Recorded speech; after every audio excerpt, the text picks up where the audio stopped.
A spring Sunday afternoon in New York. Great day for playing in the park. If you're a little guy, rotate those hips. Sometimes the bat's just a little too big for you. Even if you're a big guy, it's a good day for playing ball in the park on a Sunday afternoon in New York. At Citi Field in New York, Pick Sports presents New York Mets baseball. Today, the Mets play the Milwaukee Brewers. And a pleasant good afternoon, everybody, and welcome to Citi Field. Gary Cohen, Keith Hernandez with you. Hall of Famer Ralph Connor joins us from the Ralph Connor broadcast booth in just a little while. The Mets play the Milwaukee Brewers today, looking for their first series sweep of the year. And in order to get it, with Mike Pelfrey on the shelf, for at least for now, with forearm tendonitis, the Mets turn to an old friend who created a very special moment across the parking lot against these Milwaukee Brewers last year. That would be Nelson Figueroa. Well, Nelson's back up from Buffalo, and this is the game he came back from. A lot of years on this comeback, and this was against this Brewer team. He had his family up there in the suite, and he just pitched a gem, a sixth-inning gem there, and there's his folks up there. Well, he's back to fill in for the start today. He had two starts actually in Buffalo. This first start was a 7-inning no decision through a 2-hitter, no runs. He's up. He's getting the start today. Nelson pitched very well for Puerto Rico in the World Baseball Classic this spring. Also looked good in spring training except for one outing for the Mets. So Figueroa gets the first call with the Mets needing an extra starter. As for the starter at second base today, it's a guy who's never started a game at second base in the big leagues before, Fernando Tatis. Well, he's had one game at second base, actually 2 innings. That was back in August of 2006. Jerry Manuel's trying to get him in the lineup. The Mets have not faced any left-handers this year so far in this season. And with the acquisition of Gary Sheffield, it kind of put Tatis kind of the forgotten man in this lineup. He was so important to this ball club last year with his bat. Well, he's in the lineup today and at second base. And it enables Jerry Manuel to get Luis Castillo a day off tomorrow as well. Keep him fresh and try and keep his hot start going. Fans streaming into Citi Field through the Jockey Robinson Rotunda on a Sunday afternoon in New York. Come on back. Mets and Brewers with you on Pix 11.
McDonald's double cheeseburger.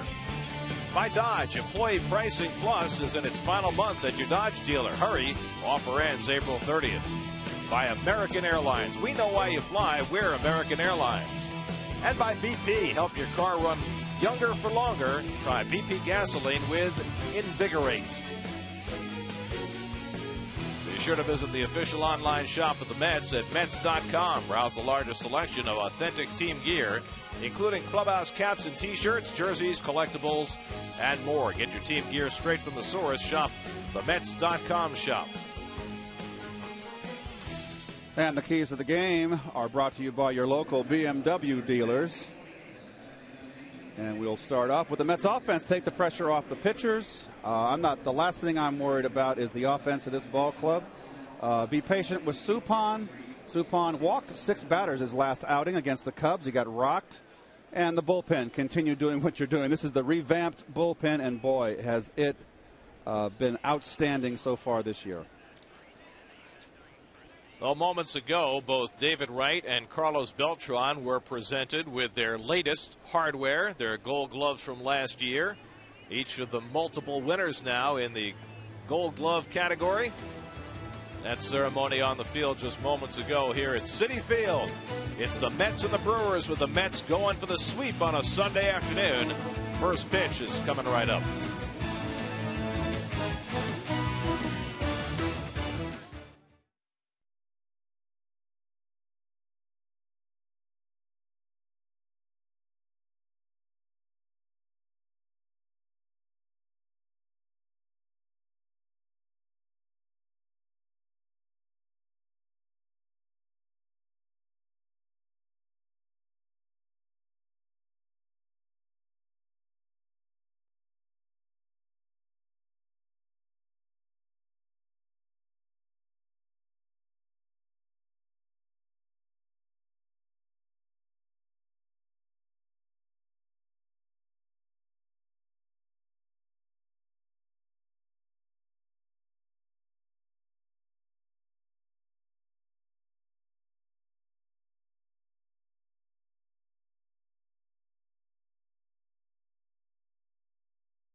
Years of age and just keeps on pushing, and he gets himself another chance here this afternoon.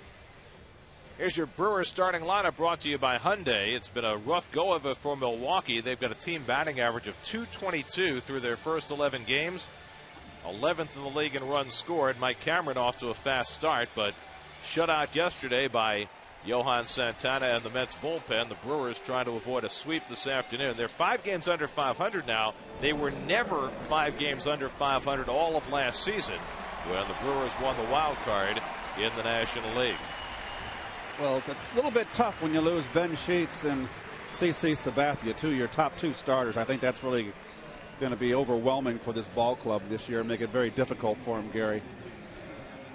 Well, if the Brewers are going to win and compete in the National League Central, they're going to have to score a lot of runs, and so far they're not doing that. Well, there's Nelson Figueroa's numbers. Over 100 wins in the minor leagues, Nelson. Terrific minor league pitcher. There's his numbers from last season. Breaking ball pitcher, good curveball, knows how to pitch. What he's lost a little bit on his fastball, he makes up with guile and savvy on the mound. So It's a big opportunity for him to fill in for the big Mike Pelfrey, who's going to probably skip a start.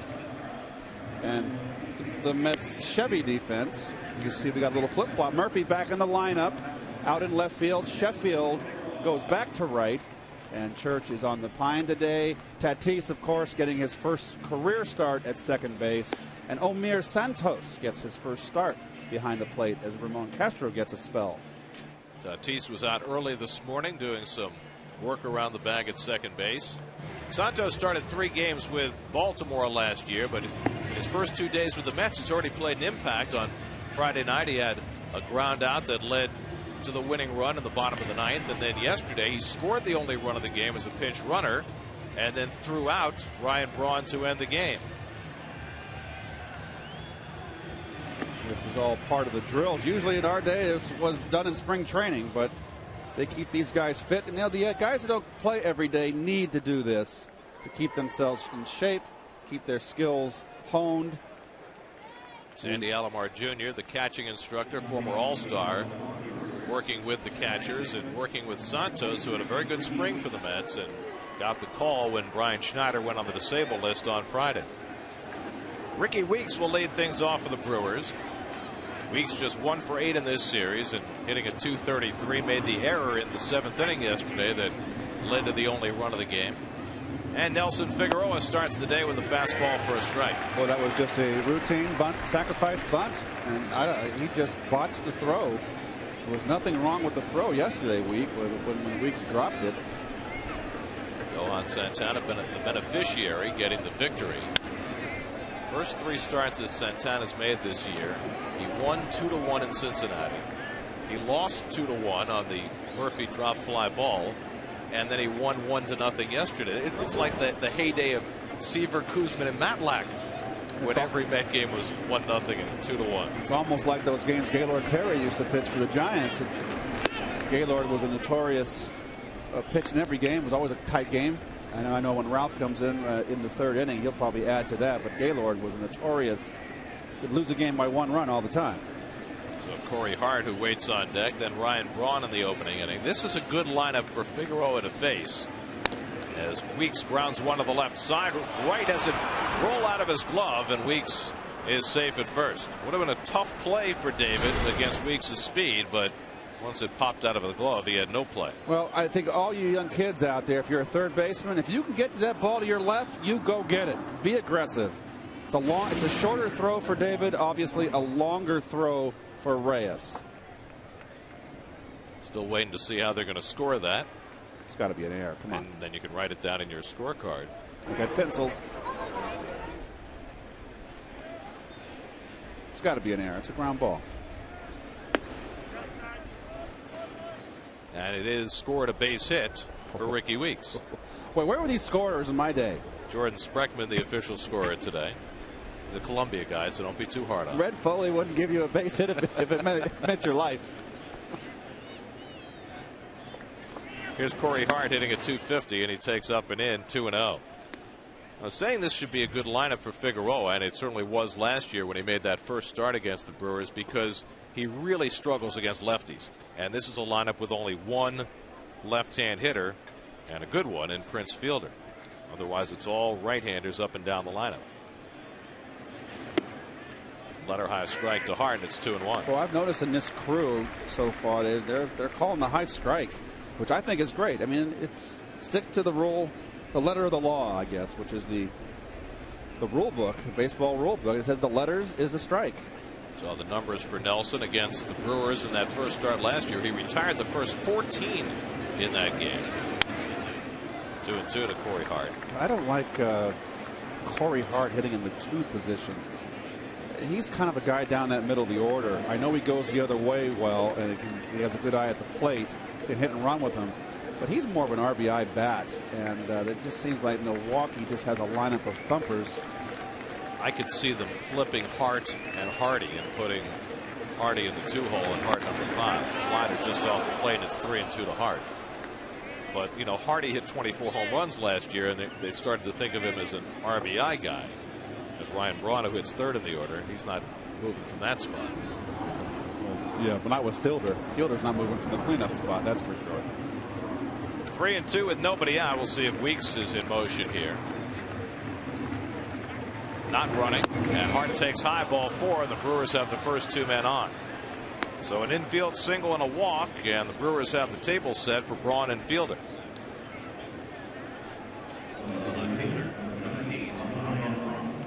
Ryan Braun 3 for 8 in the series, hit a 3-run homer on Friday night that ruined Livan Hernandez's night, and then he led off the 9th inning with an opposite field single against Francisco Rodriguez in yesterday's game before Omir Santos threw him out on a strike him out, throw him out to end the game.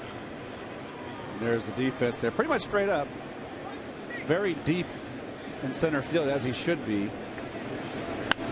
And Braun hits the first pitch slider, foul, 0-1. Carlos Beltran and Daniel Murphy.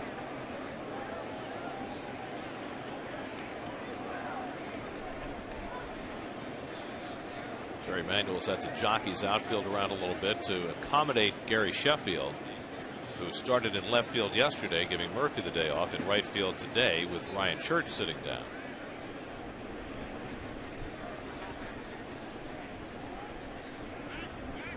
Oh, and 1 to Braun. He moves him back with a fastball, 1-1. Boy, it's a little chilly today. Definitely different weather than we had yesterday. Temperatures dropped about 20 degrees. I didn't bring my little gloves. My hands are freezing. Would you like to borrow mine? No. See, so far this year, you appear to be colder than I have. This is very unusual. This is like the weather I grew up in San Francisco. This kind of damp chill and that wind that makes it colder. It goes right through you. 1-1 to Braun. Swing and a miss at the fastball, 1-2. Well, when you were growing up going to Candlestick, you always brought your parka, didn't you? It wasn't enough. It wasn't enough. You had to bring your thermal long johns and your thermal tops and your blankets and your gloves and your ski hat, and you'd freeze in some of those games. It wasn't enough. See, the difference is here in Flushing, you do that in April. At Candlestick, you did that in July. Yes. 1-2 to Braun with 2 aboard and nobody out, and Figueroa deals and Braun fouls it away. I remember at one time the Giants decided to reward the patrons who sat through extra inning games in the cold weather. They gave them the little cross, the quad, the candlestick, as a prize for sitting through an extra inning game in the cold weather there. All I remember is a lot of fans used to bring in a little half pint hidden under their coats. Figueroa ahead 1-2, and he got it with a fastball. Nelson Figueroa records the first out of the day, getting Ryan Braun one away. Well, he beat him with fastball right here inside. Good pitch upstairs.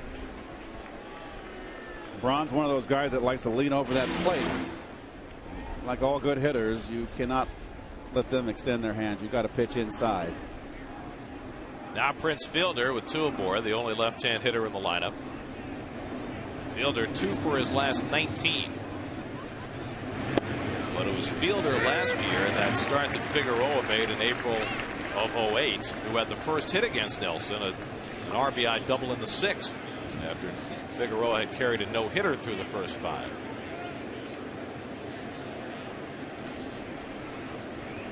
Slow start for Fielder, hitting just 189. The changeup misses, 1-1. Well, this is a lineup so far that hasn't hit with men in scoring position very well. I know it's early, and this is a thumping lineup. There's only 11 games been played, but the .225 batting average with runners in scoring position in 71 at bats. Ken Maka, the first-year manager. Last year, Ned Yost fired with 2 weeks to go, with the Brewers right in the middle of a pennant race. Dale Swaim skippered them for the last 12 games as the interim manager, led them into the postseason, where they lost in the first round of the Phillies. 2-1 to Fielder. Foul tipped and held by Santos. 2-2. Nelson's pumped up here. He's throwing more fastballs I've seen him throw in a while. That had good movement there. Really ran away. Figueroa looked very good this spring. Really was impressed with the way he pitched in the World Baseball Classic. Pitched 7 scoreless innings for Puerto Rico. 2-2. Oh, missed. A slider that Bill Miller somehow called the ball. And it's 3-2. Wow. That's a backdoor slider. And a dangerous hitter. That's got all. That's a strike. That is a strike. It's above the knees and over the plate. That would be the definition of a strike. 3-2 to fielder. Runners hold, and the changeup misses ball 4, and the bases are loaded. So that was a huge call for the Mets and Figueroa, not getting the 2-2 call on the slider, and then he missed with the changeup for ball 4, second walk of the inning. And that'll bring up J.J. Hardy with the bases loaded and 1 out. So an early crisis for Figueroa. Hardy is 0 for 8 in this series, but he hit the ball harder than anybody else against Santana yesterday. Hit one to the fence in left center that Beltran ran down. Hardy's 1 for 11 thus far, with runners in scoring position. And he takes a strike. Inside fastball, 0-1. J.J. Hardy, 24 home runs last year, second among major league shortstops, but like so many of these Brewers hitters, off to a dreadful start. Through his first 40 at bats, he has 5 hits, hitting 125. Oh. And Figueroa gets ahead 0-2. Hardy, right? Look at Hardy's hands. Kind of holds his hands out over the plate, kind of like I did. The guy I always think of is Dick McAuliffe, the old Tiger second baseman back in the 60s. That's a beat him upstairs consistently in the series. 0-2 comes up and in again, and it's 1-2. And you'll see he's very Hardy, as far back in the box as he can get.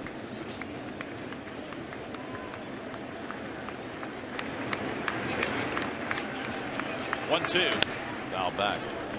Figueroa knows he made a boo-boo there. That was a pitch he wanted in and got it right down the pipe.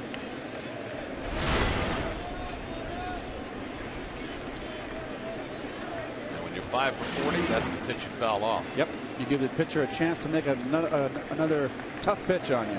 When you're hot, you're out of the box. Mike Cameron waiting on deck. 1-2 to Hardy. The slider misses 2-2. J.J. Hardy has 2 career grand slams. The last one came against the Mets. He hit it off Joe Smith 2 years ago.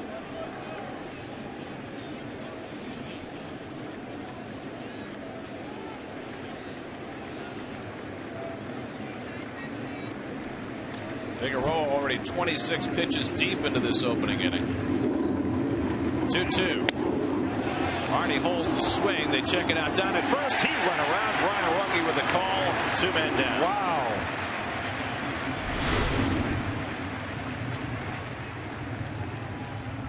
Oh, man. That's a bad call. I don't agree. And that wasn't even close to a swing. That might get me run. You know, I'm always a little ornery in day games. Well, for Figueroa, who certainly should have had a 3rd strike call against Fielder, he got a break there. So now 2 out and the bases loaded for Cameron. 1 for 7 in this series. And Willie Randolph, the former Mets skipper, now Brewers bench coach.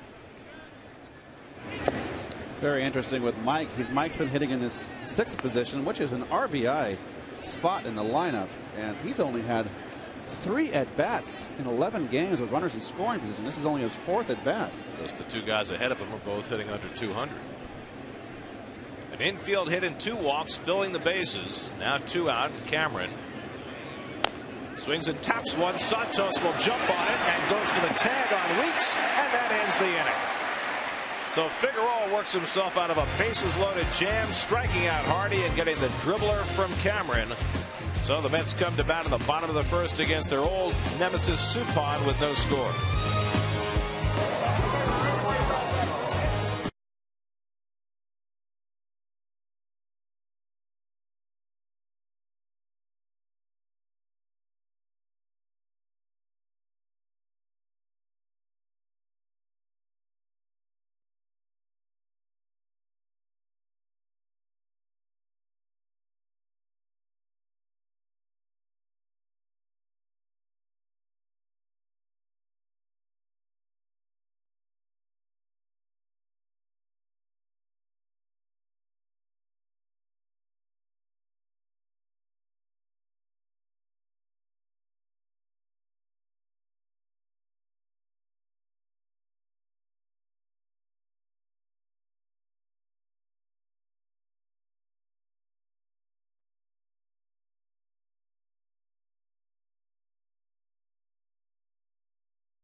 Sunday dealers.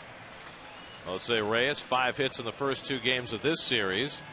Daniel Murphy back in the lineup after a day off. Tatis gets his first ever start at second base, and Omir Santos starts his first game as a Met behind the plate.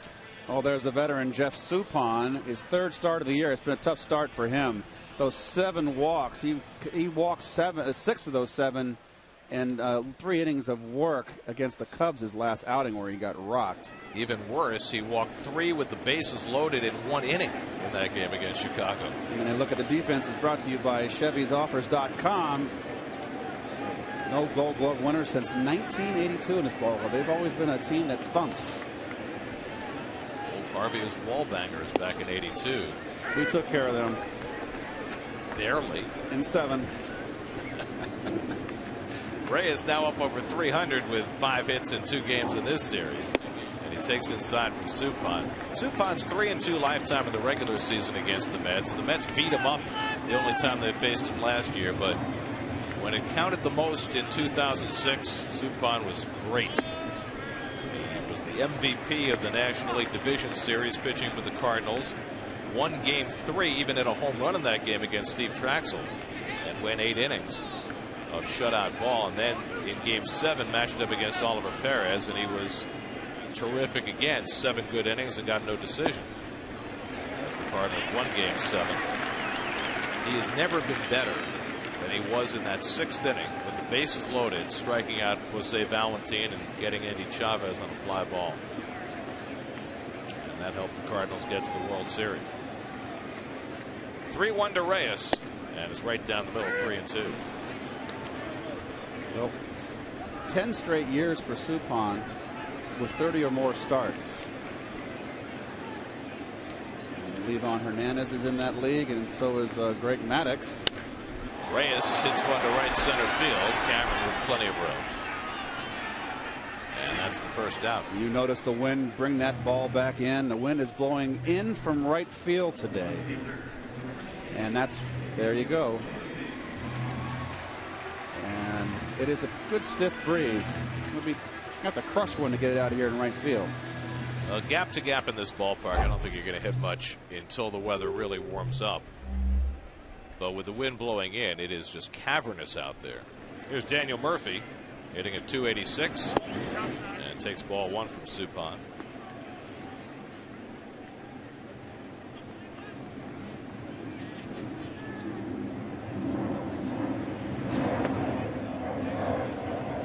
One thing we've seen from Murphy here, and that's very patient at bats, good eye at the plate, good knowledge of the strike zone. Against a pitcher who's been walking the ballpark, he's not going to be overly aggressive. Fouls off the 2-0 pitch. It's been a little bit tardy of late. He waits so long, like Pete Rose almost, from the left side of the plate, and he's naturally goes the opposite field, and you can see the outfield shading him. So Cameron a little bit over to left field. Now Suppan behind the second straight hitter, 3-1. And Suppan is not an overpowering pitcher, hasn't been in a long time, and really just can't afford to work behind hitters. He doesn't have that kind of stuff. Finds the outside corner to Murphy, 3-2. So that was the first shutout in Citi Field history yesterday, Gare, huh? Well, it took them the Mets only to their 5th game to win a game 1-0 in Citi Field. Lifted to left, drawn over toward the line for a look, but that's in the crowd. The Mets had only one 1-0 win at Shea in their last 192 games. And then it took them only 5 games to get a 1-0 win here.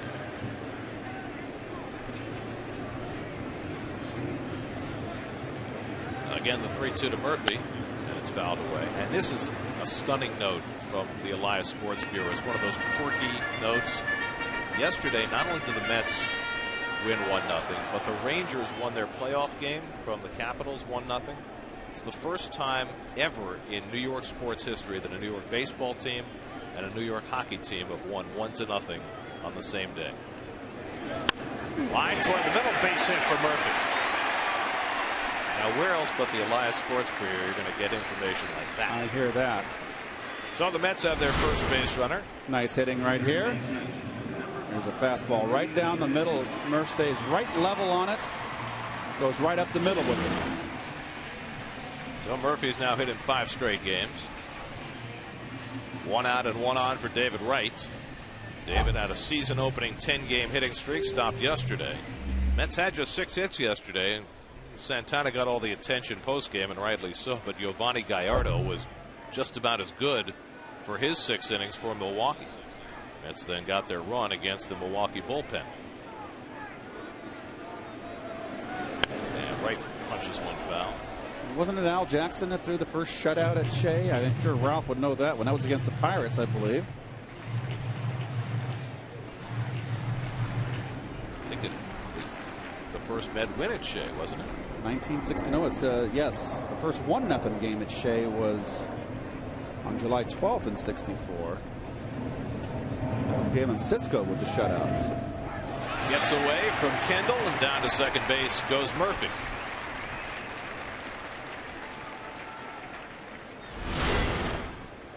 Curveball, slider in the dirt, whatever you want. Curve, slider. Kendall, who prides himself on defense, probably angry at himself for letting that ball get by. Well, that's the pitcher's duel we saw here yesterday, and Santana has been right in the middle of pitcher's duels all 3 games that he's pitched so far this year. Gallardo was impressive, was he not? He really was. He had missed most of last year because of a knee injury, and then came back to pitch last week of the season and a couple of times in the postseason. But he's going to be a star. He's 23 years old. Carlos Delgado waiting on deck. Anytime a right-hander puts a stopper on this Met lineup, that will raise your eyebrows, get your attention. On the outside corner, strike 3 called. Right down looking. And Suppan has his first strikeout, 2 away. And David's 15th strikeout in this young season. And again, we're talking about he's got a little bit of a long swing right now, and he's not getting the barrel of his bat through the fastball. There's Delgado, who's just off to a terrific start. Carlos just 1 for 7 in this series, but that one hit was huge. That was the leadoff double on Friday night in the 9th inning. Yeah, but every at bat's been good. There's 8 guys out there fielding, and he's had quality at bats. Trying to pick up Murphy from second with 2 out. Do you think we can get a heater underneath us for our feet? I don't know. Is there a? I'll buy it and I'll bring it. Is there a plug here? Is there an electrical plug underneath we can do that? My sure feet you can are plug shivering. in if you'd like to bring in a space heater. Jeez, cold. On the inside corner, a strike to Delgado. I'm sure by the time we get back home on Friday, it'll be warmer. Well, yeah, that's true. I'll stop at the hardware store in Sag Harbor, and I'll bring one with me when you guys come back next just homestand. Make sure it's not kerosene, because I don't really want this place to burn down. I mean, they just open, foul away. It's 0-2 to Delgado. Yeah, I can just see a little kerosene space heater underneath this. One of us kicks it over, and all of a sudden there's a conflagration. I don't think we really need that.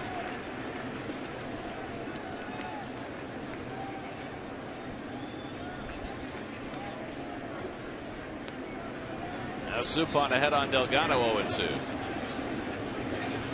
And the breaking ball misses, 1-2. Jeff Suppan now 34 years old. First signed with the Red Sox.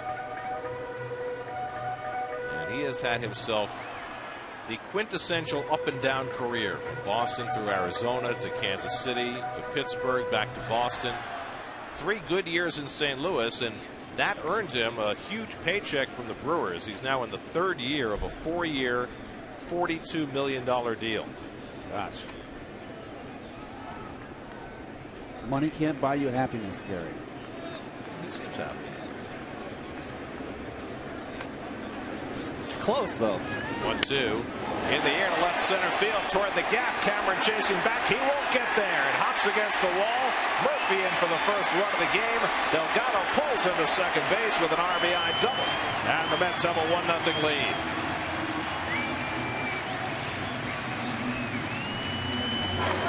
Delgado again going to left center.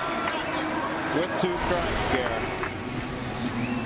Tried to come up and in. It was down and in. There's the difference. But still, he's playing that ball the opposite direction. Nicely done. And I don't know why they're not gapping him in left center field, bringing Braun over. They're playing Braun as if he's a dead right-handed pull hitter. I mean, if Cardinals hits the ball down the left field line, that's an automatic double any way you look at it. So I would just give him the line and take away that left center field gap. 14th run batted in of the season for Delgado, one behind Ryan Ludwig of the Cardinals, who started the day leading the league in RBIs. So the Mets score in the first inning for the 3rd time in the last 4 days. 12th run scored from Daniel Murphy. He's been in the middle of a lot of innings. Here's Beltran. And Carlos takes low and in for ball 1. Beltran 2 for 9 in this series, hitting at .310 for the year. Mets are playing their 12th game today. They edged above 500 with the win yesterday. Trying to get to 2 games above 500 now for the first time.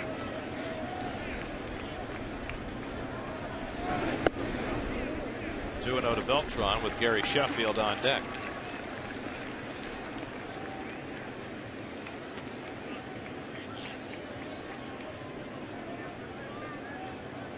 Blue hats and pinstripes. It's traditional, you know. You're right, without the piping too. I like it. There's a strike, 2-1. Yeah, you guys have the piping. I didn't like the piping. It was worse, remember, before I came over in the late 70s when they had around the collar they had the stripes. Remember the border around the collars, the V-neck collars? They were ugly. And those teams are pretty ugly too.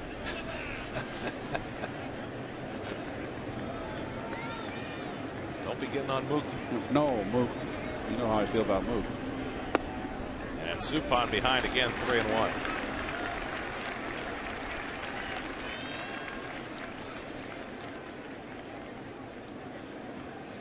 Things a little slower in the Jackie Robinson Rotunda. People continuing to come in. No time to linger, though. Game's on. Come on, over to your seats. 3-1 to Beltran. Lifted in the air along the left field line toward the tarp, and it's going to go out of play. Well, there's that angle down the left field line there that juts out both left and right field line right there, like Fenway Park. And I don't like the fact because it takes away the foul line. The ball, the double down the line, it's going to hit here and carry him out, and I don't like that. Means your shortstop has to be alert, although it's not going to carry him off the tarp the same way it'll carry him down the right side. Right. Ball hits the tarp, it might just stay there. Nothing more exciting than a runner scoring from first on a double. 3-2, and Beltran fouls another one off. So after Nelson Figueroa needed 29 pitches to get through the top of the inning and did it without allowing a run, Suppan's already thrown 28 at the bottom of the first, which leaves you plenty of time to snack. Yeah. Well, I'll tell you what, I know I said it a million times, the food is a bargain. I saw you eating the pulled pork sandwich this morning. Yes, it's delicious.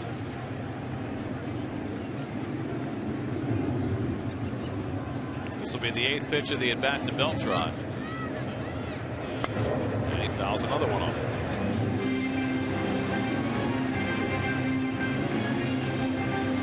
Well, a lot of people pose next to 42 for pictures. It's probably the most popular spot in the ballpark for picture taking, and so with the fans having done all their pregame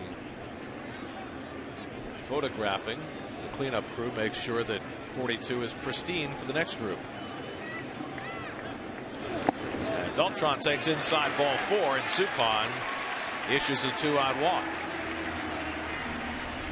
So the inning continues for Sheffield. And he didn't miss by much.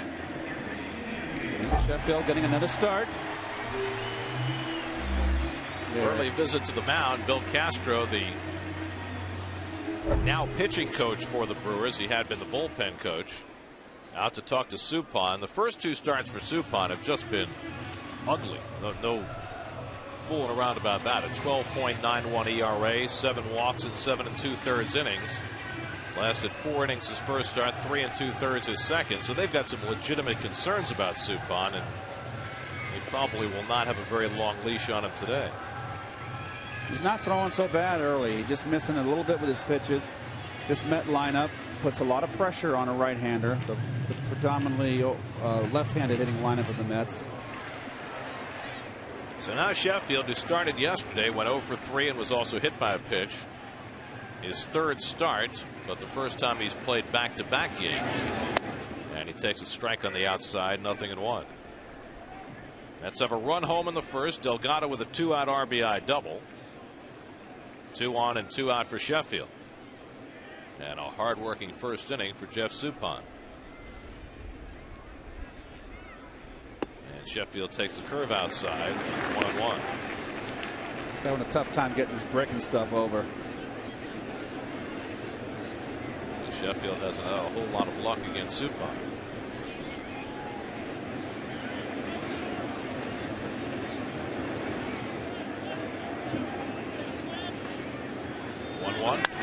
Up the middle, but right there is Weeks. Had it played perfectly, and that retires the side. So Sheffield hit it hard. Carlos Delgado gets the Mets started. The first run of the game brought to you by Dunkin' Donuts. America runs on Dunkin'. Delgado's double gives Nelson Figueroa a 1-0 lead.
Nelson Figueroa with a 1-0 lead will face the lower third of the Milwaukee batting order. Bill Hall leads off in the second, and he takes outside for ball 1.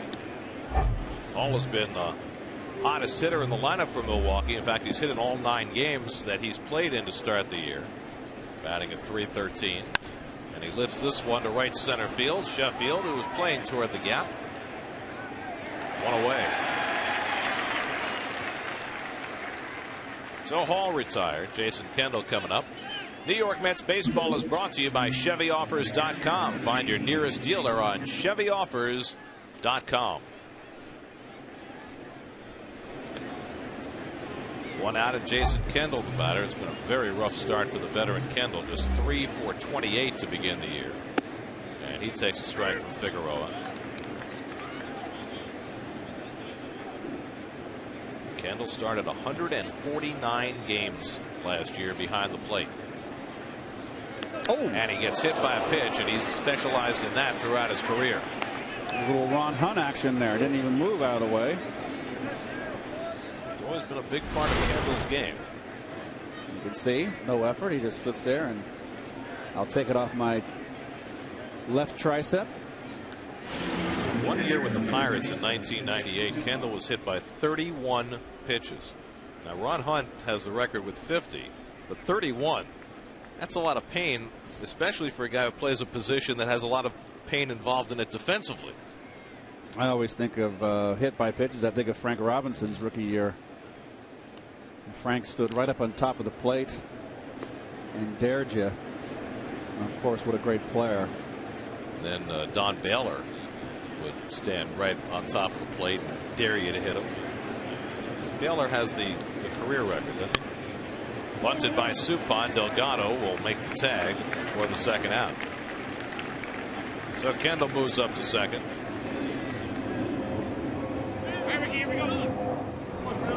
Oh, Frank Robinson was one of my favorite players growing up as a kid. So many great outfielders: Henry Aaron, Clemente. Jeez.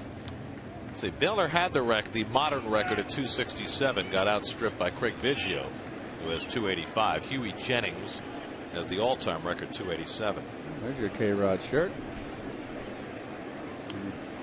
Is that Rusty's son or something there? Blue and orange hair. Rusty only had the orange. Weeks fouls one off the right side, 0-1. Ricky Weeks hit one to the left side. David Wright got the glove on it, but it rolled out of his glove, and Weeks got credit for an infield hit in the first. Figueroa had to work out of a bases loaded jam after walking a pair, but got through it. Now working with a runner in scoring position and 2 out in the second.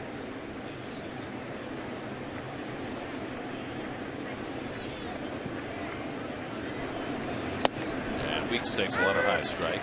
Well, the Atlanta Braves have finally scored after being shut out 2 days in a row by the Pirates. The Braves have 3 in the first against Zach Duke. They're on a 5-game losing streak, correct? Yeah, they were 5-1 to begin the year, but that goes away in a hurry this time of year. Sell the Marlins, huh? Break them up. 10-1. Another big comeback yesterday against the Nats. Here's the 0-2, and Weeks takes up and in. But Jeremy Hermida. Boy, a 2-run shot in the 9th to tie the game, and then comes back with a 3-run bomb in extra innings to win it. They've got good starting pitching. It's just whether they can get that bullpen can hold up. If they lose Matt Lindstrom, they're going to be in trouble. 1-2 to Weeks. Slider misses, and then on the other end of the scale, there's the Nats, who are now 1-9. They'd already sent Lastings Millage to the minors. Puts Elijah Dukes in center field. Yesterday, Dukes shows up late, so Manny Acta takes him out of the lineup. He plays Roger Bernardina in center field, and Bernardina broke his ankle. That's a team that is off to as bad a start as you can have. They lost their general manager in spring too, correct? Jim Bowden was fired. 2-2. Hit in the air deep down the left field line by Weeks, but it's hooking, and it goes foul. A little bit too quick on a hanging slider. This is on a tee right here. Just a little too quick.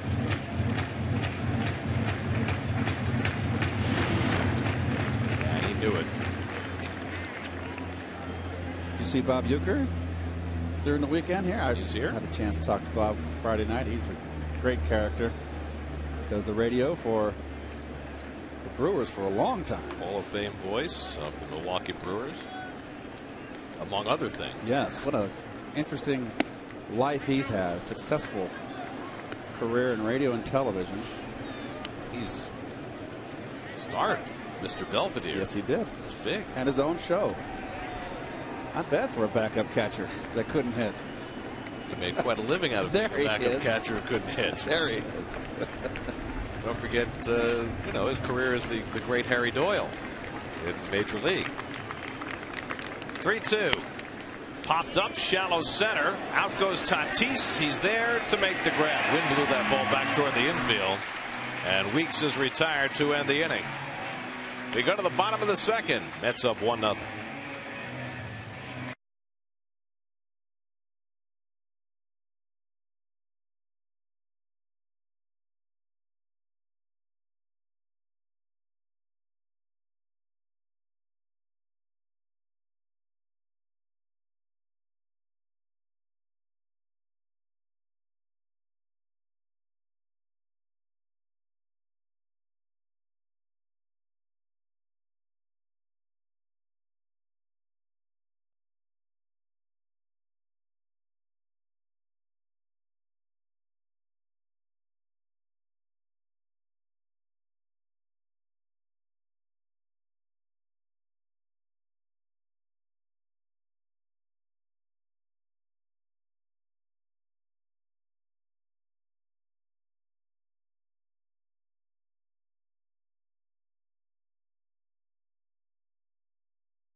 Damn good beer. Mark DeRosa and the Cleveland Indians, I'd say they're hot after a 14-run inning yesterday. Aramis Ramirez had the game-winning home run in the 11th against the Cardinals yesterday for the Cubs, who are 7-4. Zach Greinke, going back to last year, now has 34 consecutive scoreless innings for the Kansas City Royals, who right now sit in first place in the AL Central at 7-4. Pitching coach Dan Warthen talking it over with Nelson Figueroa after his top of the second. Now Fernando Tatis leads off the bottom of the inning against Jeff Suppan. First start of the year, last year's National League Comeback Player of the Year. Hit .297 in 92 games last year with 11 home runs. Mets are playing their 12th game today as Tatis grounds one to third. Hall awkwardly grabs it and then makes the off-balance throw. Almost looked like he lost that ball before he snagged it.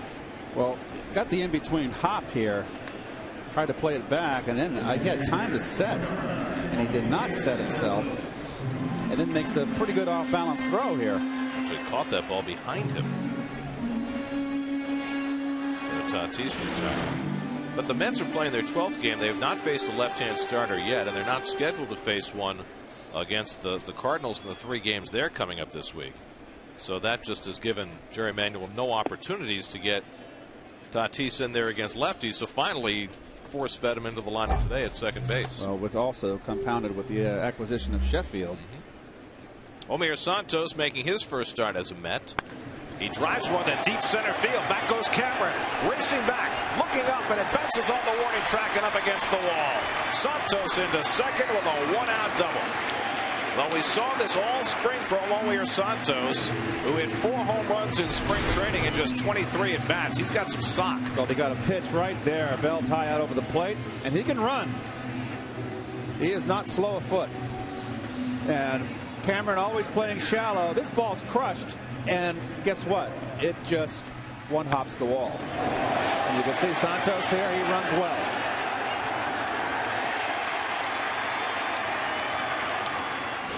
So Santos in his second at bat as a Met has his first hit. And now Nelson Figueroa with a runner at second and 1 out fouls it at the plate. Well, Santos made his big league debut late last season with the Orioles. Started 3 games for the O's, and the Mets got him as a minor league free agent. He's number 27. And from what we've seen so far, he's got some pop. He can throw. Mets may have something here. Shading, obviously, the pitcher to right field, Figueroa, and real shallow in right field, Corey Hart. Figueroa, lifetime 162 hitter. There's Corey right there. That's my wonderful circle I just drew right there. Did you mean to perforate that circle? I guess that means no. I have a horrible time with the telestrator. Right back to Suppan, who freezes Santos and gets the out, 2 away.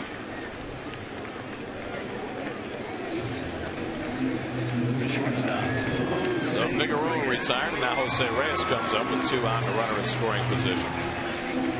Jose fly to center his first time up. Mets have the day off tomorrow. They fly to St. Louis. Oliver Perez opens the series against Joel Pinheiro at Busch Stadium Tuesday night. John Maine against Adam Wainwright Wednesday night, and then Livan Hernandez Thursday afternoon. And then the Mets are right back at Citi Field on Friday to play the Nationals. Curveball in for a strike to Reyes. And it could be that by Friday, Mike Pelfrey will be ready to slot back into the rotation. If not Friday, maybe Saturday. I guess Santana would pitch Friday. Sunday brunch at the Acela Club. A spot to do the crossword puzzle, watch the ball game. That restaurant is managed by Drew Niparant of Nobu fame. And you know, I was wondering whether they had vendors still going through the stands selling hot dogs with all the other food options available, but just caught one dealing dogs at your seat. Reyes hits it to deep right field, right down the line, and that's going to hook near the pole and go foul. He didn't get out. Nope.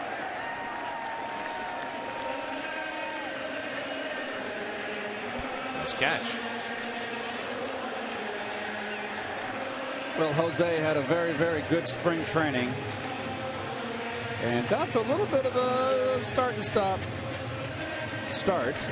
And boy, the last couple days he's been swinging the bat really well. And of course, any Met fan knows, and there's Haji. It's Howard Johnson, batting coach. Everybody knows when Jose's in the middle of things and red hot, the Mets have a tendency to win. And like everybody else on this team, he's been doing a good job taking the ball the other way. But Suppan comes inside. It's 2-2. Boy, Suppan has just been pounding the left-handers in.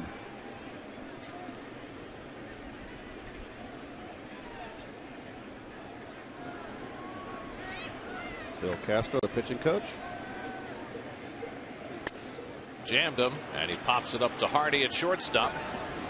And that'll do it for the Mets in the bottom of the second. Ralph Kiner joins us as we go to the third. Nelson Figueroa back to the mound to face the Brewers with a 1-0 lead.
The same, and a trip to the Ralph Kiner broadcast booth is not complete without an appearance by Ralph Kiner. Ralph, welcome to your new home. Well, it's a great home. There's no doubt about it. Notice Keith on that fly ball by wrist down the right field foul line. Couldn't see it. It was blocked out.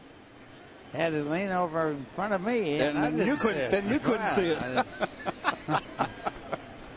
Well, a small limitation, but this is very different from Shea, isn't it, Ralph? It certainly is. The booth at Shea Stadium, when it was originally built, was a tremendously big booth for television, and then it was cut down later on. But we could use a little room up there. Corey Hart rips a base into left field to lead off the third inning. Daniel Murphy surrounds it, and Hart holds with a leadoff single. Well, I'll bring the jackhammer. Well, you know, one of the things about this ballpark is that the fences here are really high in a lot of places, and it's going to be a real interesting thing to see how the ball bounces off the fences. You have to really work at knowing what's going to happen out here. It's like the more or less like the older ballparks, which is intended to be that way. Evans Field, of course, in Brooklyn was a great ballpark, although really good hitter's park. Ryan Braun takes a strike. I talked to Omar about that, and he said, well, you can always bring the fences in, you can't move them back. And that's a pretty good theory. Well, I know some people have said that the left field, especially the high fence and left, and I think Keith has said this, reminds him of old Jack Murphy Stadium, where they eventually did bring the fences in. Hart is running, and Santos has thrown too late. It's a stolen base for Corey Hart. He got a good jump on that one, Keith. one of the things he knew that I never had to worry about. Well, he did get a great jump, and there isn't a cannon big enough to throw him out on that jump. So Hart has his first steal, and the tying run in scoring position with nobody out. A 2-strike count on Braun, who fanned his first time up. Going back inside, they struck out Braun on an inside fastball around belt high. His first at bat. Good fastball on that pitch, and Braun, of course, an outstanding hitter, and probably got a new career. He played third base and made all kinds of errors. 26 at third base. Hasn't made an error in the outfield since moving out there. Figueroa's 1-2, and the slider hit to right. In comes Sheffield as Hart tags at second. Sheffield makes the catch flat-footed. Hart heads to third, and Sheffield's throw a good one, but Hart barely beats it. And for a guy at 40 years old, he caught a pretty good throw right here. He didn't get his momentum forward, and I think that was the difference in Hart being successful advancing. He had a little trouble with the sun, I think, on that ball, because he had to shade his eyes for that. Although he has his glasses on and down, but he didn't. He made a good throw. I don't know how much range Sheffield is going to have out there at age 40, but so far he's looked exceedingly comfortable out there for a guy who really hasn't played the outfield in 3 years. One thing, he's in good shape as far as his weight is concerned. Here's Prince Fielder with the infield back, and he takes ball one. So the tying run at third with one out. Fielder walked his first time up. Mets are playing the infield back here, with the exception of the third baseman, David Wright. And Figueroa behind 2-0. Well, you know, Ralph Shea was always considered a pretty fair, bordering on a pitcher's ballpark. This looks like it might be a more pronounced pitcher's ballpark. Well, 415 and just about dead center field out there. It's a little shaded toward right field. That's a long way. Yes, it is. Under modern day measurements. Of course, in the old days in Polo Grounds, the old Polo Grounds, it's 483 to straightaway center field. And in Pittsburgh, where I played, it was 456 to dead-away center field. No wonder you pulled the ball. You had to be a pull hitter. There was no question about it in those two ballparks. Polo Grounds was, what, 257 down the line? 257 down the left field line and 279 down the right field line. But they had an overhang in left field and right field, and the ball didn't have to go that far because it would catch the upper deck. 2-2, broken back grounder. The run will come in as Reyes throws out Fielder. Hart froze for a moment as that bat shattered, but it was hit so slowly Reyes had no play at the plate. Well, they're sparing that bat went all the way by the first baseman Delgado, and this is very dangerous right here. Gee, that's called getting sawed off. And it's about as bad a break as you can do with a bat. Well, it went down with a ribeye steak. That's one good thing. So Fielder's 7th run batted in ties the game at 1. Now 2 out and nobody on for J.J. Hardy, who takes the fastball in tight. If you're a fielder, not if you're a Met fan. About the bat, Gary. Well, for Fielder, he'll take it. Wright stabs the grounder. Delgado off the bag to make the tag, and that ends the inning. So the Brewers get even. We go to the bottom of the third. Murphy to lead off, tied at 1.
Close seat, by the way. It is 45 feet from home plate to the backstop. Your high-speed pitch thrown is brought to you by Earthlink from Tom Warner Cable.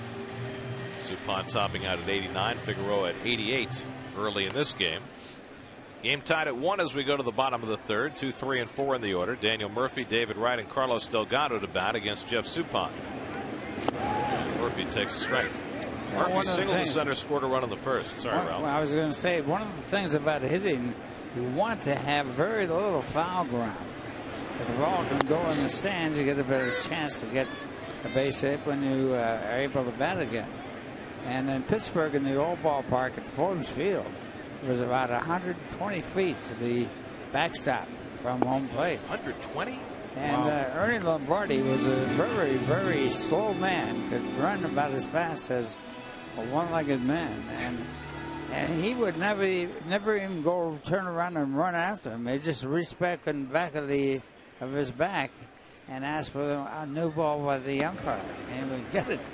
And that would be it. He wouldn't even try for it. What do you do on a wild pitch?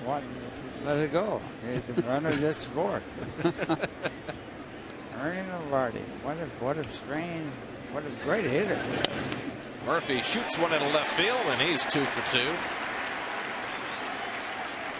Well, good hitting by Murphy once again. It's a curveball. Tries to backdoor him.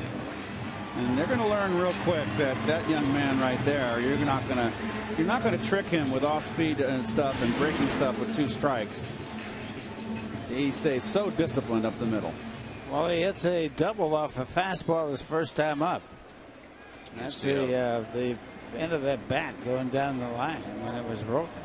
See how little foul territory there is down the line. It's a nice shot straight down from the foul ball. Not much room.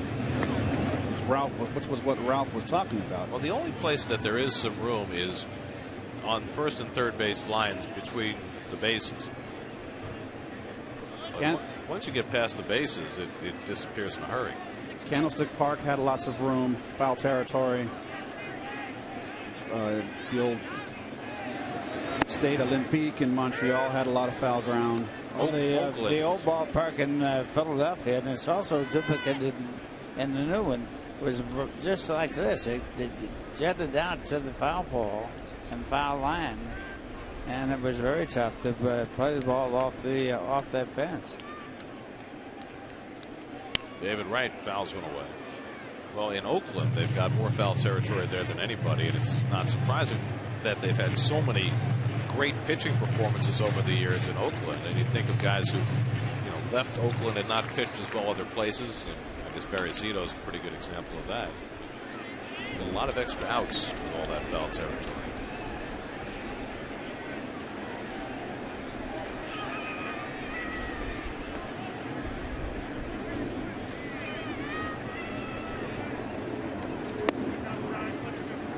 One thing, Keith, about David Wright is you watched him here. He's been hitting the breaking ball that's low and hitting it well, but he hasn't been hitting the fastball. He's been behind the fastball. He has not been able to catch up to anything upstairs.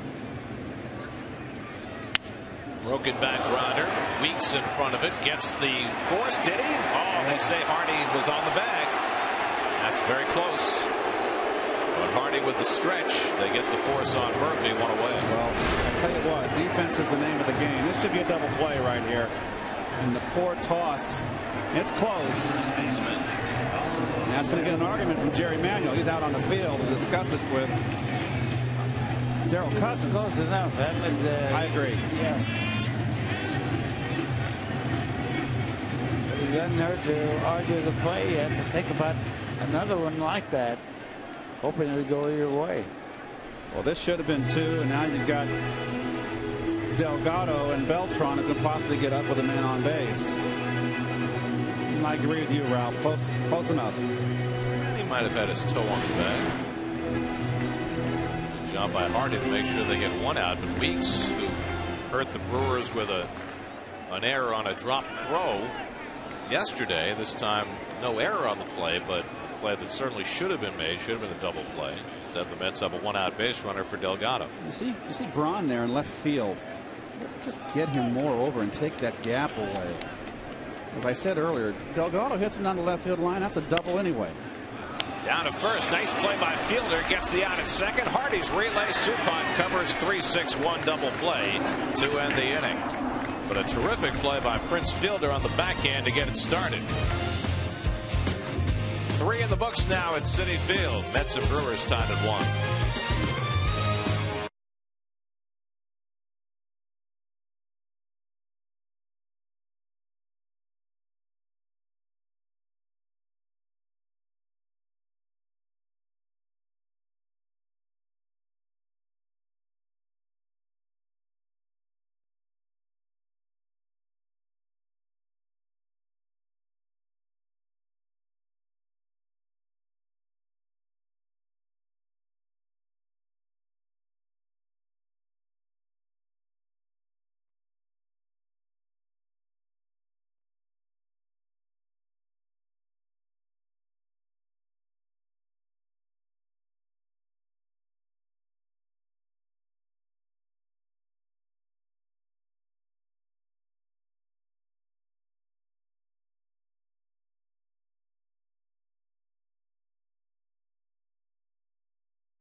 Mets head to St. Louis to start a series Tuesday night with Oliver Perez on the mound. 3 games in St. Louis, then right back home to play the Nationals over next weekend, Friday night, Saturday, and Sunday afternoons.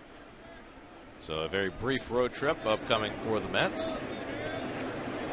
And you have to say that, win or lose today, this has been a very successful opening homestand at Citi Field as everybody gets adjusted to their new digs. Mike Cameron leads off the 4th inning for Milwaukee and takes a slider for a strike. Nelson Figueroa making his first start of the year, subbing for the injured Mike Pelfrey. Pelfrey was not placed on the disabled list. He is still active.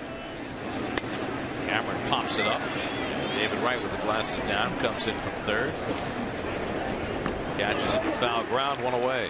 Let's check in with Kevin Burkhardt. Kevin? Guys, obviously the versatility of Fernando Tatis, a huge asset to this club. In fact, in his bag, he carries around 6 gloves: first base, second base, shortstop, third, and 2 different outfield gloves. So he's got a lot to carry around with him. He did say that he feels pretty comfortable at each spot, and he takes defense very serious. He said, listen, for a championship team, you need good D. I do not want to be the weak link on this team defensively. Now, he took a lot of ground balls at short and at second base in spring to kind of work on those positions.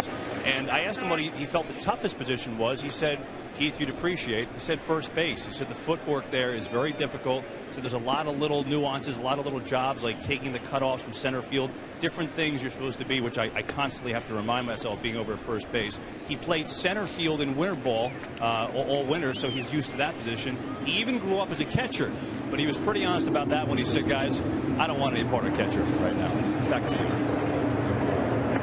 Hall takes a strike. I asked Jerry Manuel about Tatis playing second base today and asked what his biggest concern, and as generally would be the case for a novice second baseman, Jerry said he was concerned about him turning a double play. Correct. And I said, are you concerned about him making the play, or are you concerned about his safety? And he said something very interesting. He said, at this point, the way baseball's played, I'm only worried about him making the play. Nobody really goes in hard anymore. Oh, I would say that. No, that's that. I would say that. That's one of the things about baseball. I think is has stayed with it. They go into second base very hard. In fact, they go in where they really should call interference. You've got to be able to touch the bag at second base when you slide in there. And a lot of times the runner going down there is not near the bag. On the backhand, Reyes has time to set. And the long throw is a good one to get Hall 2 away. Oh, you remember the interference call against Marlon Anderson that ended the game in Philadelphia a couple of years ago. And that was a bad call, I thought. But it was one against the Mets, and it certainly wasn't a good call as far as the Mets were concerned. Here's Jason Kendall with 2 out and nobody on. You know, one thing though, Gary, you got to remember, Tatis was a third baseman when he came to the major leagues. He's played the infield. He knows what it's all about. And if you can play at third base, it's a hot position, but you know how to play the infield. That's a good point, Ralph. You know, when Bobby Valentine moved Todd Zeile over to first base, and I worked with him at first base, he was already an infielder and used to fielding ground balls. He's also a catcher. Right. You know, and I didn't work with Piazza, but when Piazza went to first base, Mike had never played the infield. Right. And it was more difficult for him. He always been behind the plate. Yeah, the whole game is backwards to him. He's the only player that catches, the only player that faces the other way. All the other 8 players face in, catcher faces out. I always felt that Mike always knew what was coming. He's calling the pitch. Now he's out in the field. He does not know what's coming. And doesn't know where the ball is going to be hit, and it was a real tough transition for him. I remember when they tried to play Todd Hundley in left field. That didn't go so well either. Yeah, he was really bad in the outfield. 3-1 to Kendall. Hit hard, but right at Reyes. And the throw is true. And Nelson Figueroa has his first 1-2-3 inning of the afternoon. We head for the bottom of the 4th at Citi Field. Beltran to lead off. Game tied at 1.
Moving forward.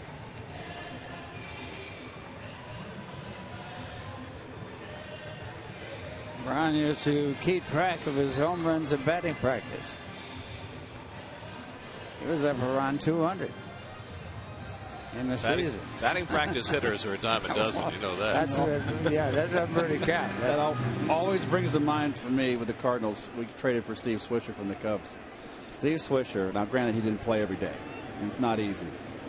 He was the best batting practice hitter I ever laid my eyes on. He hit the balls never tanked in Busch Stadium. Getting the game, for. But could he pitch? His son could pitch. Yes, that's right. Nick Swisher, of course. He's off to a good start with the Yankees. Carlos Beltran drew a walk his first time up. Best good batting practice, bad game hitter I've ever seen. Ryan Thompson. Ryan Thompson could hit him out of sight at 5 o'clock in the afternoon, and as Dallas Green used to like to say about Ryan, he could talk 400. No. That was part of that David Cohn trade, right? Jeff Kent and Ryan Thompson. Beltran pops one up in his shallow left. As Braun comes charging in. One away. 2 hands, Keith. You like that? I love it. I love it. Well, that's why he hasn't made an error yet since they moved to the outfield. Well, the other time he had one hand up there that cost him a ball game. Here's Gary Sheffield. Sheffield hit into a force play his first time up. Mets got a run in the first on a Carlos Delgado RBI double. Brewers tied it in the third against Nelson Figueroa. Of course, if your name is Willie Mays, you can make one-handed catches. He did it barehanded. Made one of the greatest catches I ever saw with his bare hand, not the glove hand. And he was running, of course, he could run like a deer. When they took a ball out of the air against the Pirates, after running about 50 feet, and caught it in his bare hand. Willie? Yeah. Well, he was quite a player. Kevin Mitchell, Matt, I recall, made a call down the left field line and shaved his bare hand. Yeah, it was by accident, though. Yeah. Are you saying Willie meant to do it? He had to do it. He had no other way to get to it. Well, Willie was the master of the basket catch, which I guess Lee Mazzilli tried that for a while, too, but I haven't really seen anybody else do it.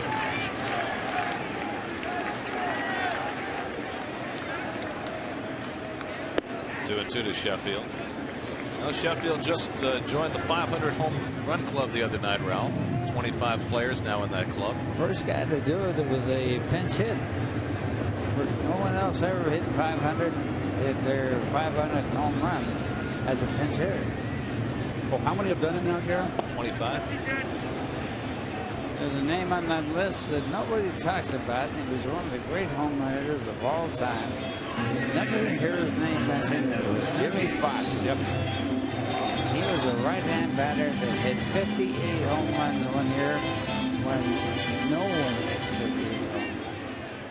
He was there with Al Simmons was out and left, correct?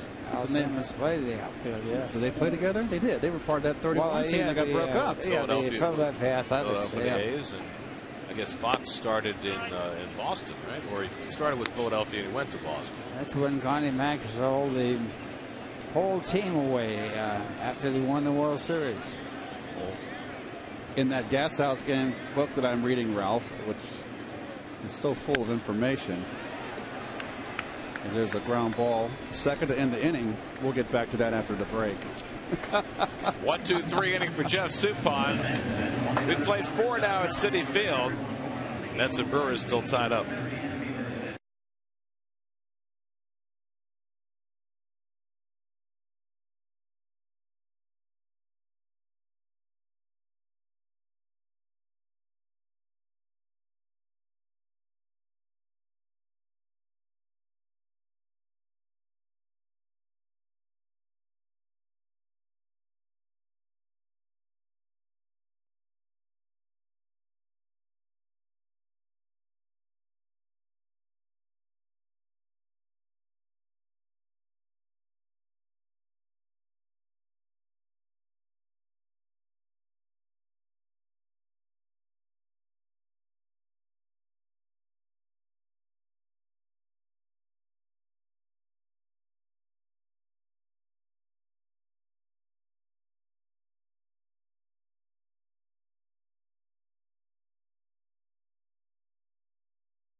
The third, It's been another fine beginning for Nelson Figueroa, who began his season with the Mets last year by facing the Brewers and pitching 5 hitless innings.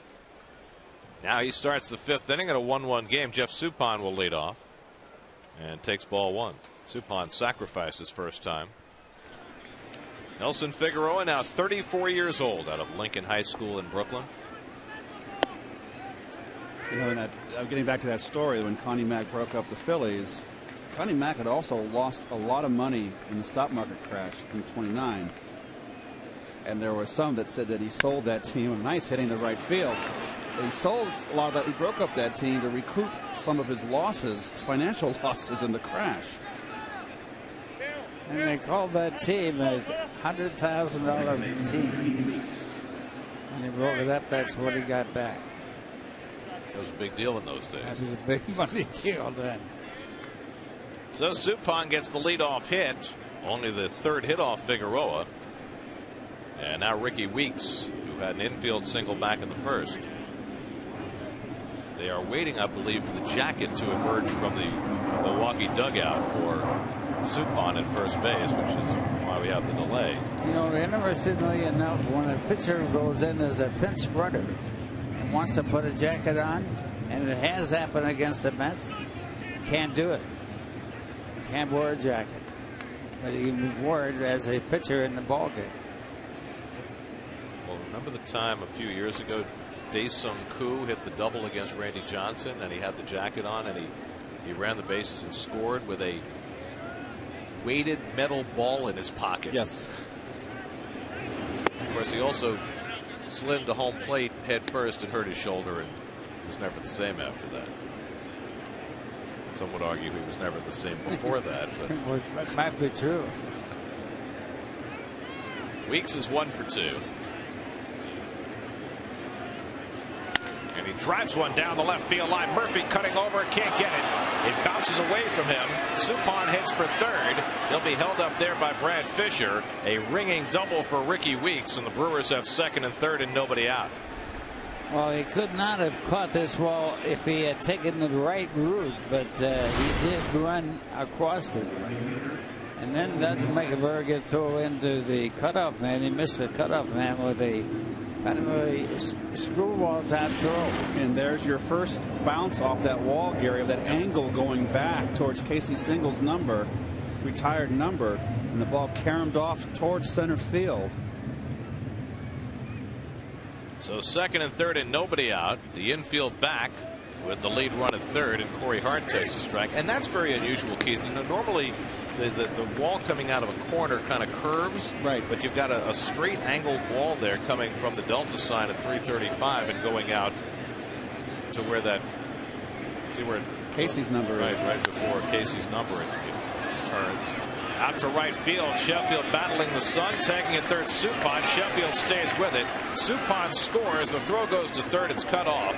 Sacrifice fly by Corey Hart gives the Brewers a 2-1 lead. And Sheffield doing a good job fighting that sun on that fly ball to right field. And again, he makes a very strong throw toward 3rd base. Well, you remember Shea, Ralph, and you're right about the sun. This used to be in April and September would be a tough sun field for the center fielder. But they've kind of turned the ballpark a little bit towards the counterclockwise. So now the sun field's in right field. And both runners tagging up properly. And so now Weeks is on 3rd with 1 out, and the Mets will now bring the infield most of the way in for Ryan Braun. Braun has struck out and flied out 0 for 2, and he swings and misses at a slider, 0-1.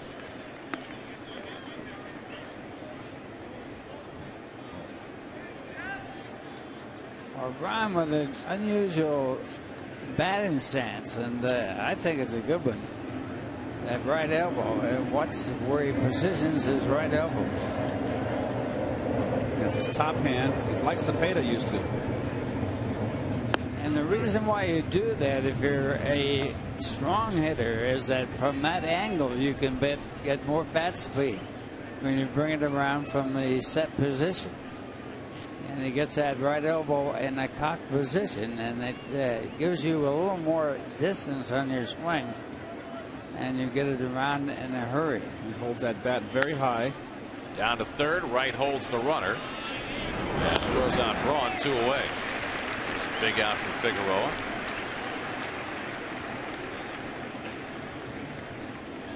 So Braun is 0 for 3 today.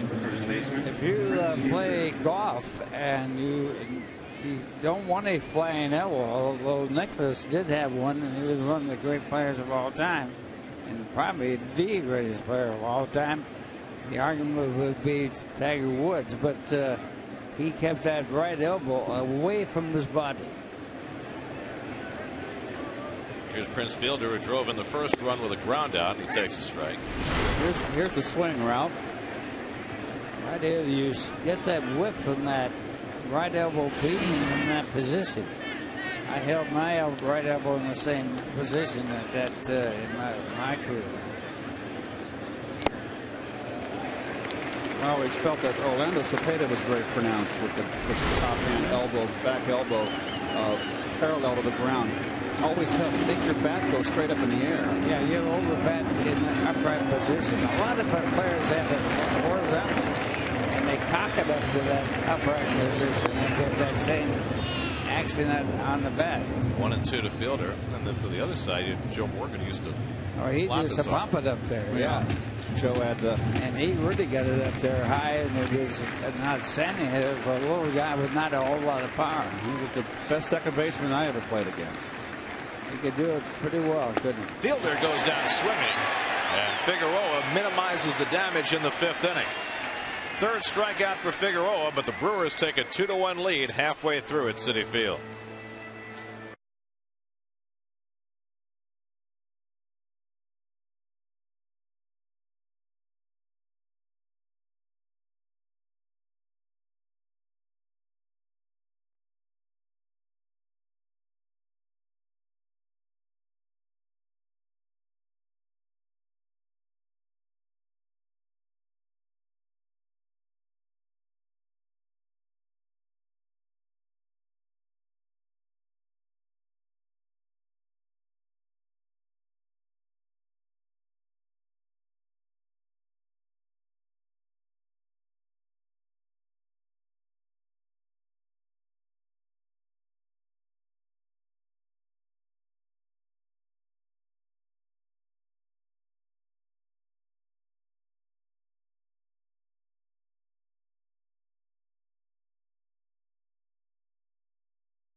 Right here in New York is open.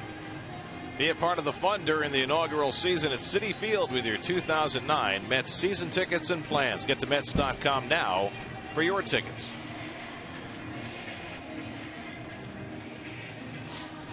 Omer Santos leads off in the bottom of the 5th. Mets now down 2-1. Santos drilled a double to left center in his first at bat. It'll be Santos, then Nelson Figueroa and Jose Reyes in the bottom of the 5th against Jeff Suppan, who after 2 very difficult starts has pitched better today for the Brewers. The longest he has lasted in either of his first 2 starts is 4 innings, and here he is pitching in the 5th. Santos, 27 years old, from Puerto Rico. And he goes the other way and fouls it off. 1-1. This is a typical colder type day, and in April you get this, and it really gives the pitchers a big advantage. Yes. I always felt I was more tired after a game when it was cold than I was when it was 100 degrees. Chop toward the hole. Hardy on the backhand makes the long toss on target, one away. Why do you think that was? I just think because it was whenever it was you're just frozen through. I think you burn more energy. And it's a fact. You burn more energy. When it's cold, you got to stay warm. Your body burns more calories. But I would always be after the game more exhausted in April. And it's in 100 degrees in the middle of the season when you think you'd be more tired then. But the pitchers, though, they put that hot stuff on your arm and they stay warm. In fact, they stay hot. And that stuff is really hot. And the more you sweat, if you can sweat, the hotter it gets. And players have to deal with a lot more cold weather now than they did years ago. Earlier, yeah, they start 2 weeks earlier than they used to. And for years, Ralph, you'll remember this: the Mets never played a home night game before May 1st. That's really true. In the beginning, the Mets never played a night game until it was near the end of the school year, and the kids would come out after. Strike to Figueroa 1-2. So between starting the season earlier and playing more night games in April, cold weather becomes more of an issue. Well, the Mets opened it here at home. I mean, that's the thing. The Pirates incidentally played the first night game on opening night in the history of baseball, and played. I think it was Cincinnati. We played maybe St. Louis. I think second thought, I think St. Louis. Pirates also played the first World Series night game, didn't they? 71. They could have, yes. I think that was the first year they played a night World Series game. That was Clementi's great series. He was MVP and really showed everybody what he could do against a very good Oriole pitching staff. On the outside corner, Figueroa down looking. Third strikeout now for Jeff Suppan. Wasn't that the series lead? Well, if you're looking for some good news, check out the PIX News at 10. Every weeknight, Jim Watkins and Kaidi Tong get you caught up on the economy, world events, and local stories that affect your life. Plus, Mr. G's got your reliable 5-day forecast. Don't miss the News at 10 weekdays here on PIX. That was the Steve Blass series. Did Clementi got the MVP, didn't he? Or did Blass get it, Gary? Do you recall? That's a good question. You have to find that one out. But game 4 of that series in 71 was the first ever World Series night game. The irony of Steve Blass pitching a great World Series was the fact that he could not get the ball over the plate the next year, and it ruined his career. He had to retire. He became a pitcher that could not throw it in the strike zone. Reyes gets under one to right. Now it's Corey Hart's turn to shade his eyes, battling that sun, and it drops. Reyes around second, digging for third. Hart's throw, not in time. A sun-aided triple for Jose Reyes, his first triple at Citi Field. Boy, I want to tell you that Reyes was running from the start on this one. He knew something. Well, that one just ate up Corey Hart. There's Reyes rounding right here. He's running it out. And then he busts. So once. And Hart kind of bobbles it here. And then with the great speed, he just turns on the Jets. And that much more credit to Gary Sheffield for the 2 balls that he caught in right field battling the sun. Hart unable to do so. So now the tying run at third for Daniel Murphy with 2 outs, and he takes inside ball 1. Even though you have the glasses down, you could still lose the ball right in the center of the sun. And that's one of the difficulties, even though with the glasses you don't have a protected area where you can find the ball.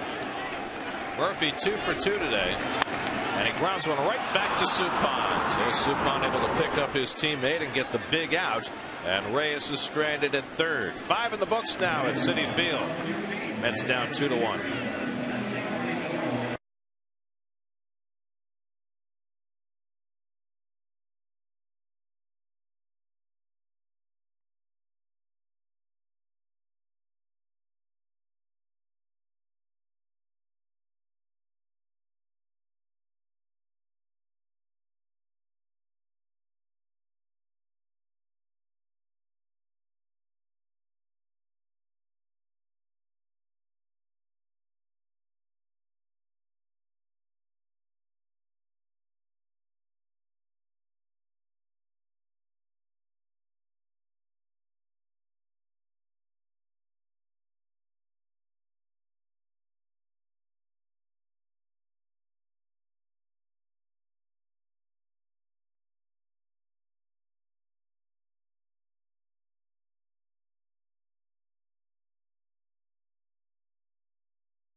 began, Jerry Manuel said, "I'd like to get Figueroa into the 6th inning with a chance to win."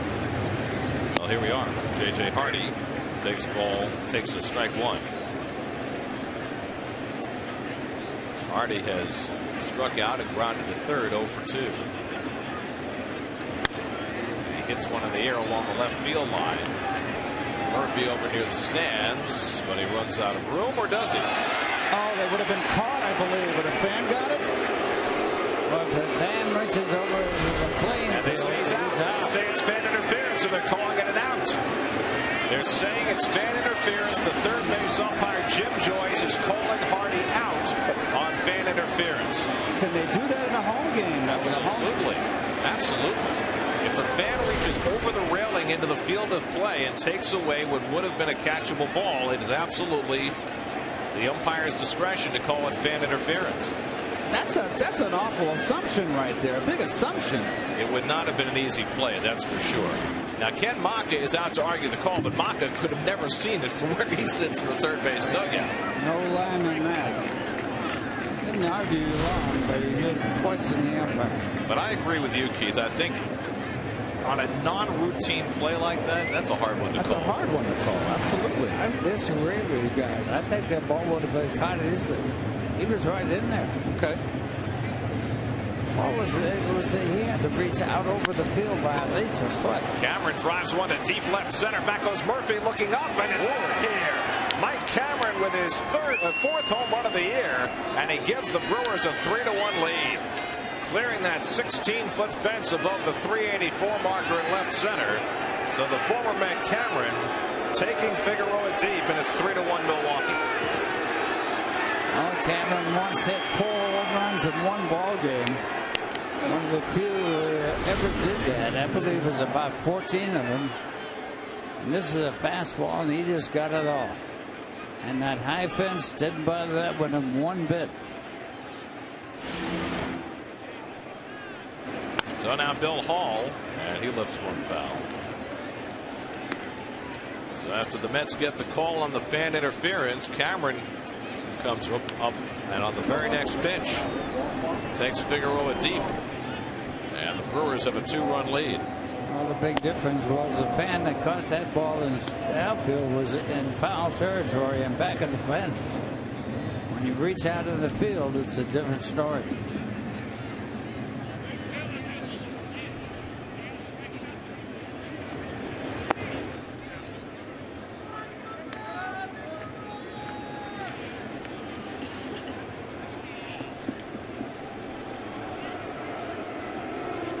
Fly down and grounded out 0 for 2. And he grounds one foul, 2-2.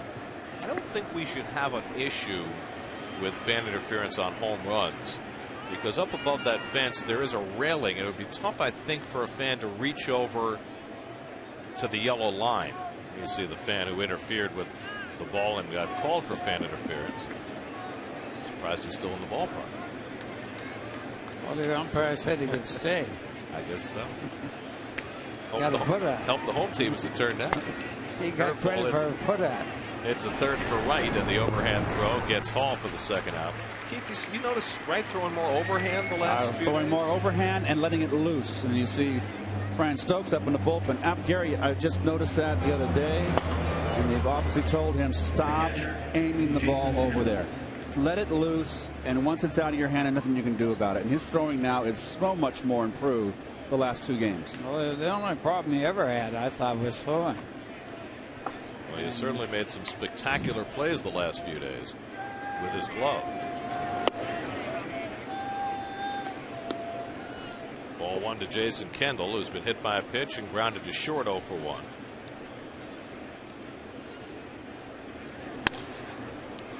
In the air to shallow left center, and Murphy right there to wait for it.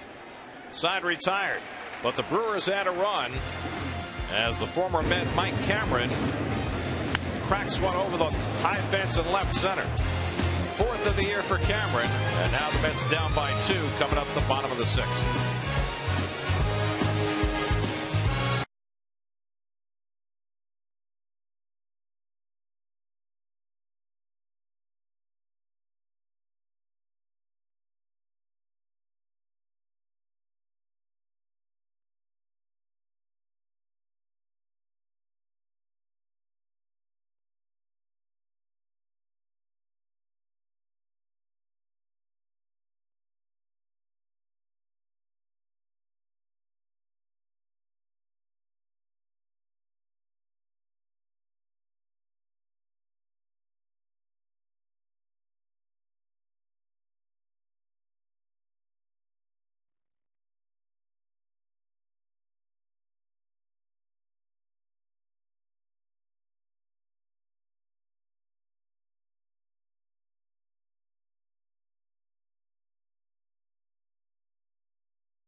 1-day assurance and up to $5,000 cash back on select models now.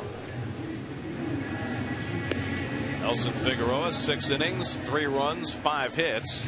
He's thrown 91 pitches and may have another inning left in him. Meanwhile, the Mets will have the heart of the batting order up. Sean Green up as well in the Mets bullpen. So perhaps Figueroa is through. We'll find out. Meanwhile, David Wright, Carlos Delgado, and Carlos Beltran will try and get something going against Jeff Suppan, who gave up a run in the first inning, but nothing since.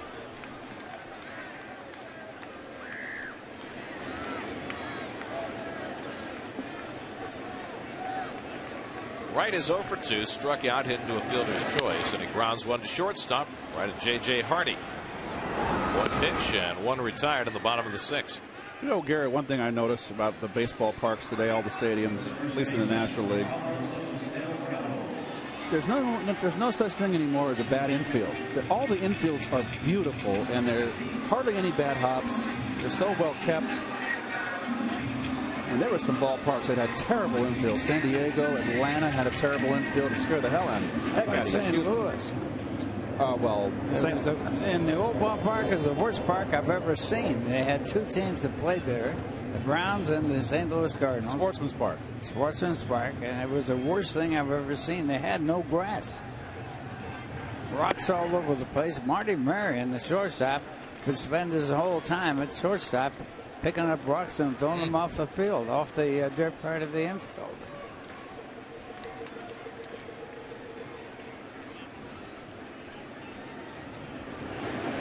Well, I know that the infielders here at Citi Field over the first week have been raving about the condition of the infield, because sometimes in brand new parks with new dirt and new grass, it takes a while for the field to play as well as it's going to. But well, the one thing too also, Gary, is the fact that the grass that they put in here is really developed for baseball and also for golf.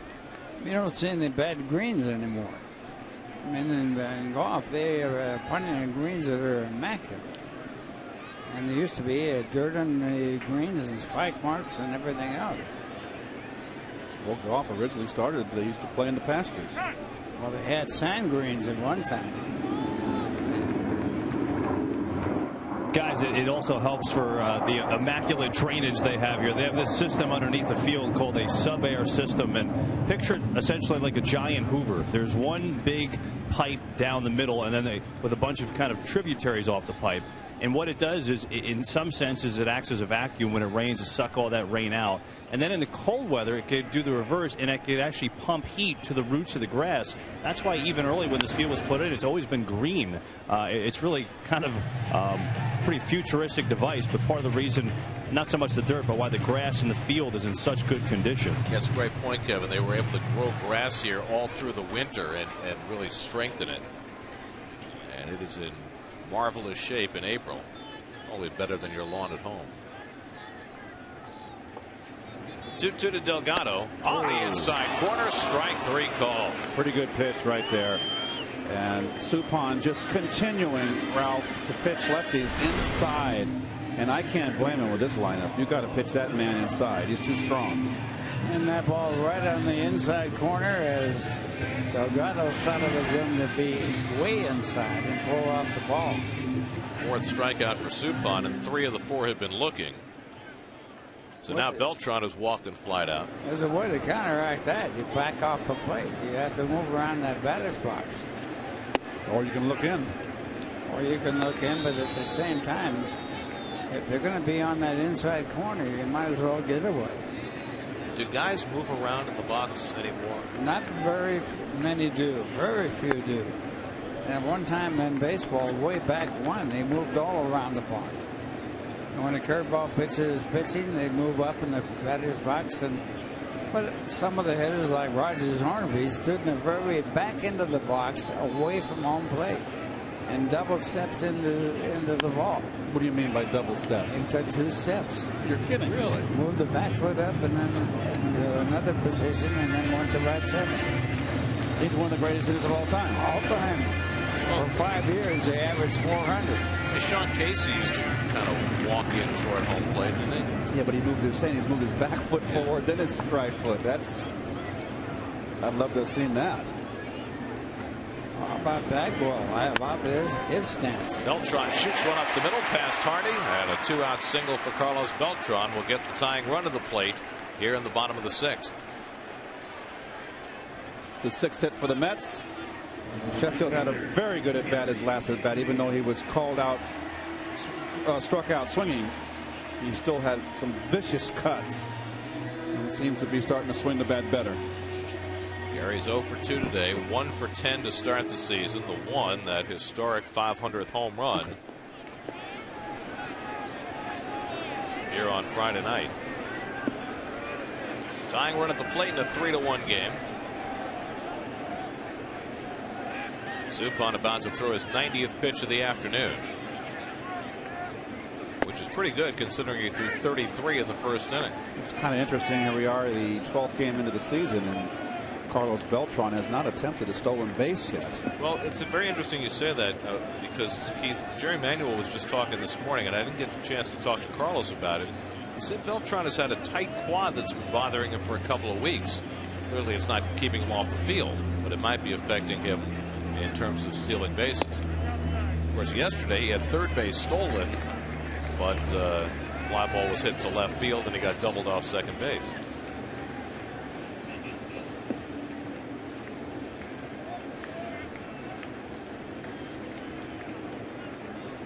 One and one to Sheffield.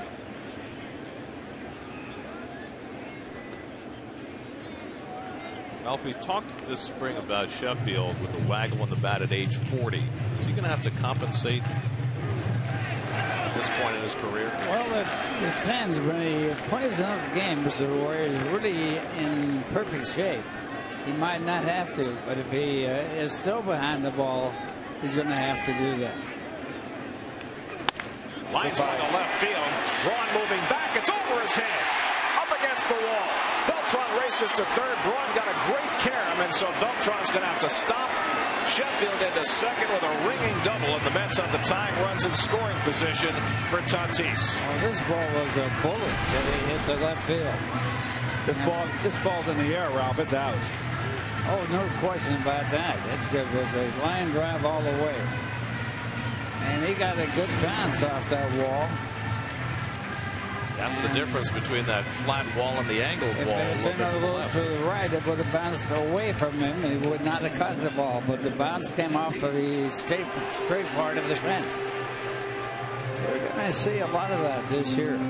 Different bounces off the wall. So now, back-to-back 2-out hits by Beltran and Sheffield to put the tying runs in scoring position for Tatis, who's 0 for 2 today. Base hit to tie it for New York.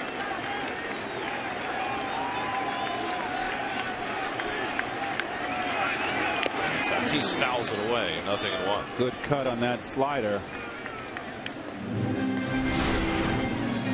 It's a pitch to hit right here. Just under it. Good cut. Tatis looking for his first hit of the season. 0 for 2 today. 0 for 5 to begin the year with limited opportunities. Beltran at third. Sheffield the tying run at second with 2 out.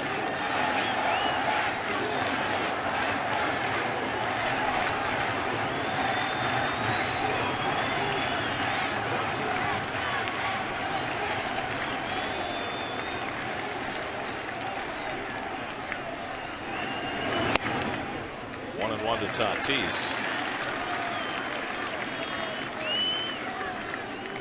Now you see the defense.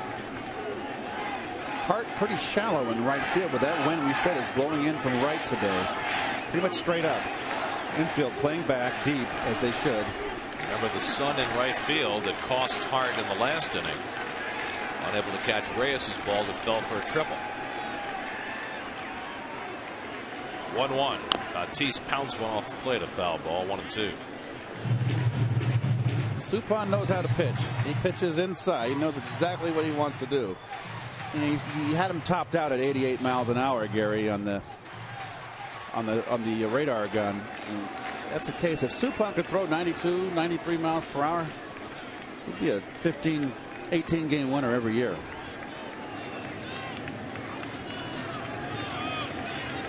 Now he's ahead on Tatis, 1-2 with Santos on deck.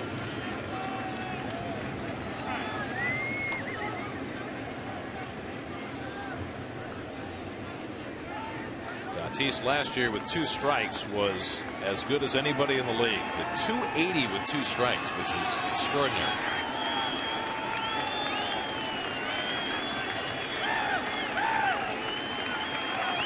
One, two. A high fly ball into left field, chasing Braun back.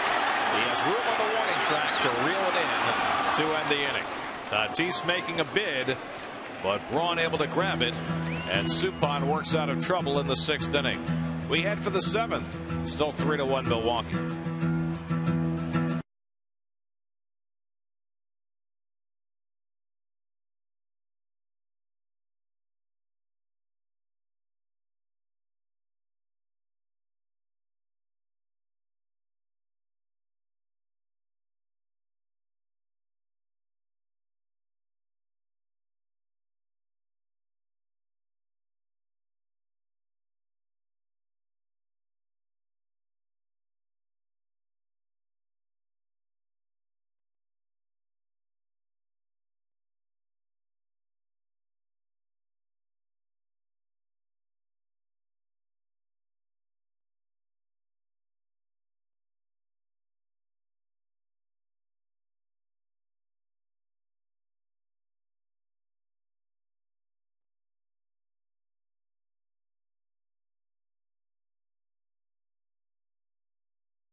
Are doing the shutting out today in Pittsburgh. The Nationals looking to salvage a game from the red hot Marlins, who've won 6 in a row, 10 of 11. The Padres leading the Phillies in Chan-Ho Park 4-0 in the 6th, and the Astros leading the Reds later on. They had a great pitchers duel in San Francisco last night.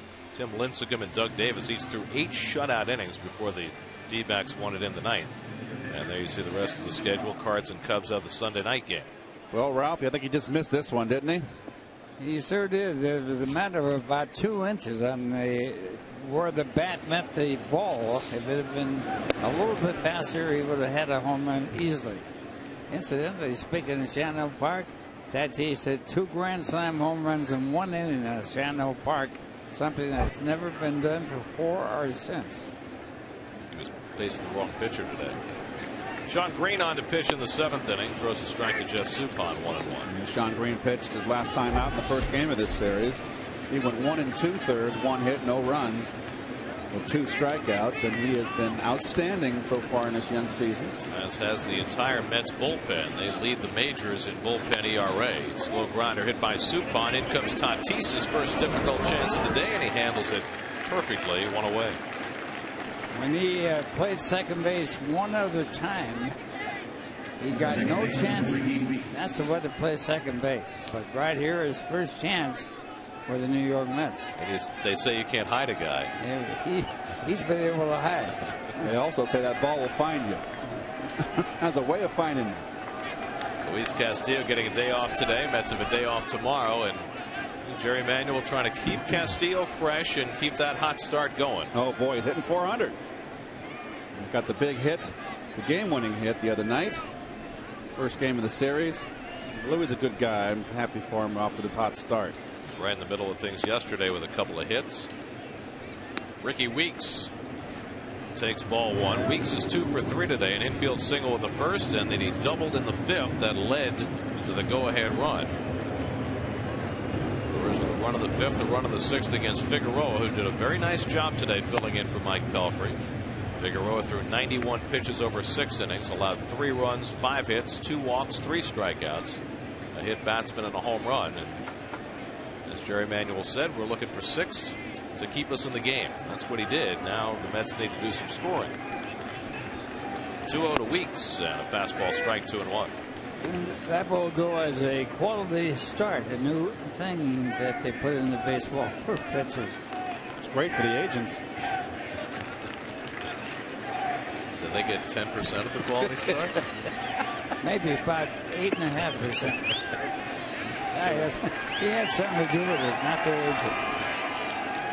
Shawn Green was a workhorse for Seattle last year and quickly adopting the same mantle with the Mets, now pitching for the 7th time in the first 12 games.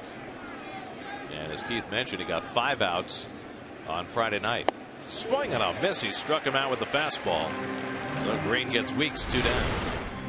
This is the hardest I've seen Shawn Green throw in a few outings. He's got a little more velocity, a little more zip on his sinker. Good pitch. Bottom just dropped out.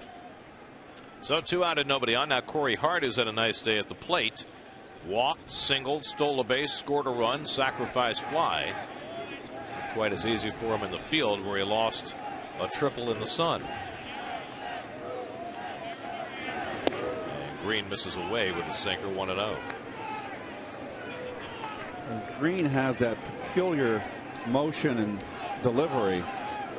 I got to believe that's a tough guy to pick up if you're hitting. He now officially has the lowest arm angle on the Mets staff, because the Mets designated Darren O'Day for assignment to make room for Nelson Figueroa.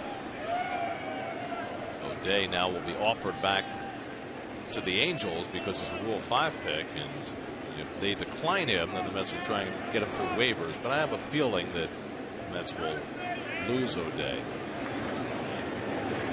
1-1 slider fouled off. That one caught Santos. 1-2. You know, the problem there, though, Gary, when you claim somebody like O'Day, who is a underhand pitcher, you got a pitcher that really is brought in for one guy. And that's it. A right-hand batter, if he's right-handed, and he's going to pitch to the one guy and get him out, hopefully.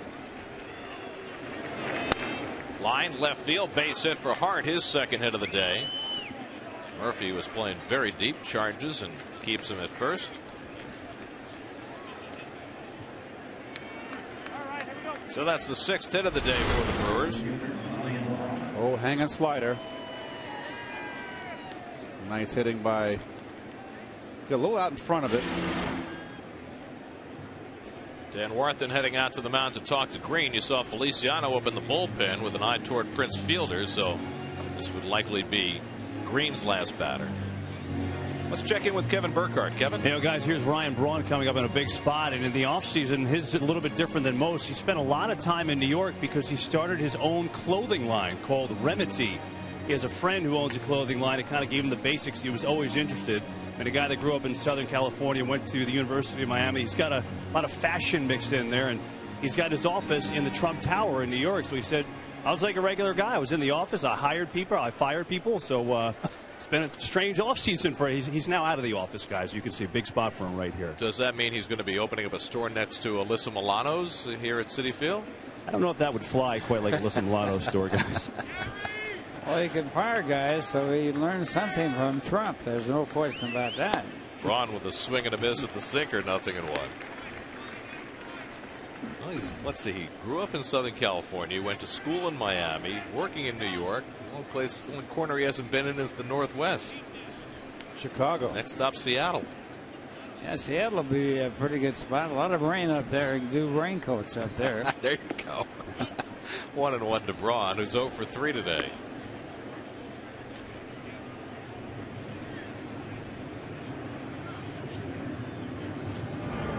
Bobby Parnell gets up next to Pedro Feliciano in the Mets bullpen.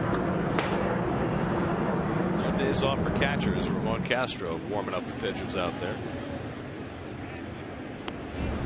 Ramon now has #1 catcher status for the moment, with Brian Schneider on the DL.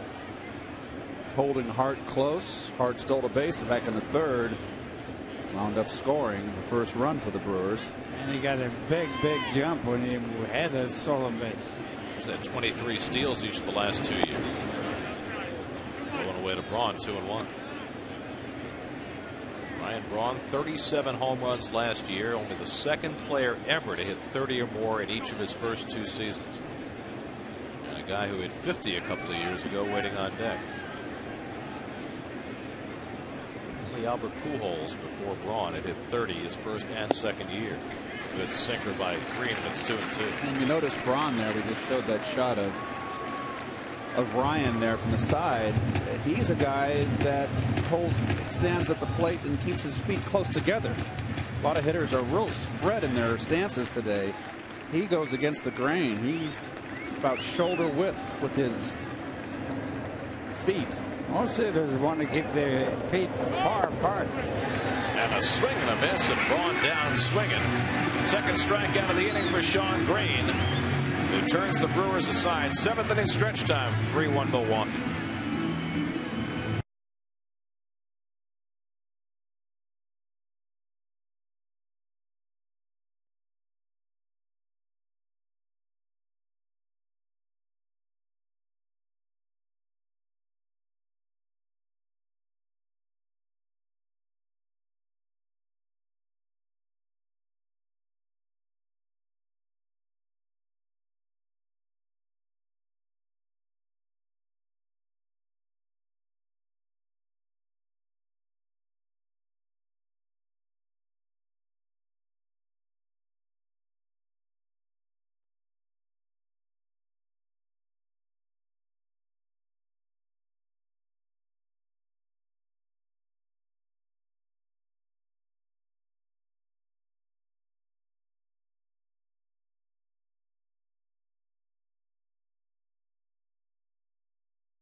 By Dunkin' Donuts. America runs on Dunkin'. This tour around the field is brought to you by Acura. Take you some of the hot spots at Citi Field, the Mets' new home. Out in right field, hanging 8 feet over the field of play, is the Pepsi porch. Right beneath that beautiful Pepsi-Cola sign, reminiscent of the one in Long Island City. And friends of mine who have been in the Pepsi porch tell me it is a very special spot in this ballpark. It's kind of its own little enclave. You can't really reach it from anywhere else. They've got their own concession stands out there, and it because of the fact that it hangs over the field, you're very close to the action, even though you're out in the outfield there. It's a great idea, reminiscent to old Tiger Stadium. And the Polo Grounds. And overhanging the Polo Grounds, too. You bet. So with a big crowd at Citi Field on a Sunday afternoon, Mets hoping for a sweep of the Brewers, but so far Jeff Suppan has looked like the Jeff Suppan from 3 years ago, who was the MVP of the League Championship Series against the Mets while pitching for the Cardinals. You know, Gary, talking about the Polo Grounds and the overhang there, it was very difficult to hit a home run on the lower deck, because you would have to drive a line drive to get it in the lower deck, where the upper deck would stuck out. There's a little fly ball could go in there and be a home run. Worked for Dusty Rhodes. And Dusty Rhodes made a living 1 year off that, till they found out he couldn't hit a change of pace. That could be a problem. What took him so long? Omir Santos leading off the bottom of the seventh. Well, they didn't have video in those days. You know, if the pitchers were smart, nobody would hit. Rob, I couldn't agree with you more. I told that to Ted Williams one time. He says, "You're sure right about that." Of course. Ted had no respect for pitchers. Santos 1 for 2. He doubled the left center back in the second, and he drives this one to right center for a base hit.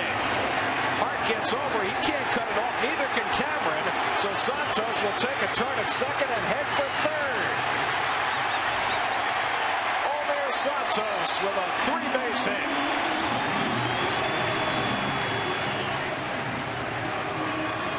Well, this line drive had some giddy up to it, though. It went right by the right fielder.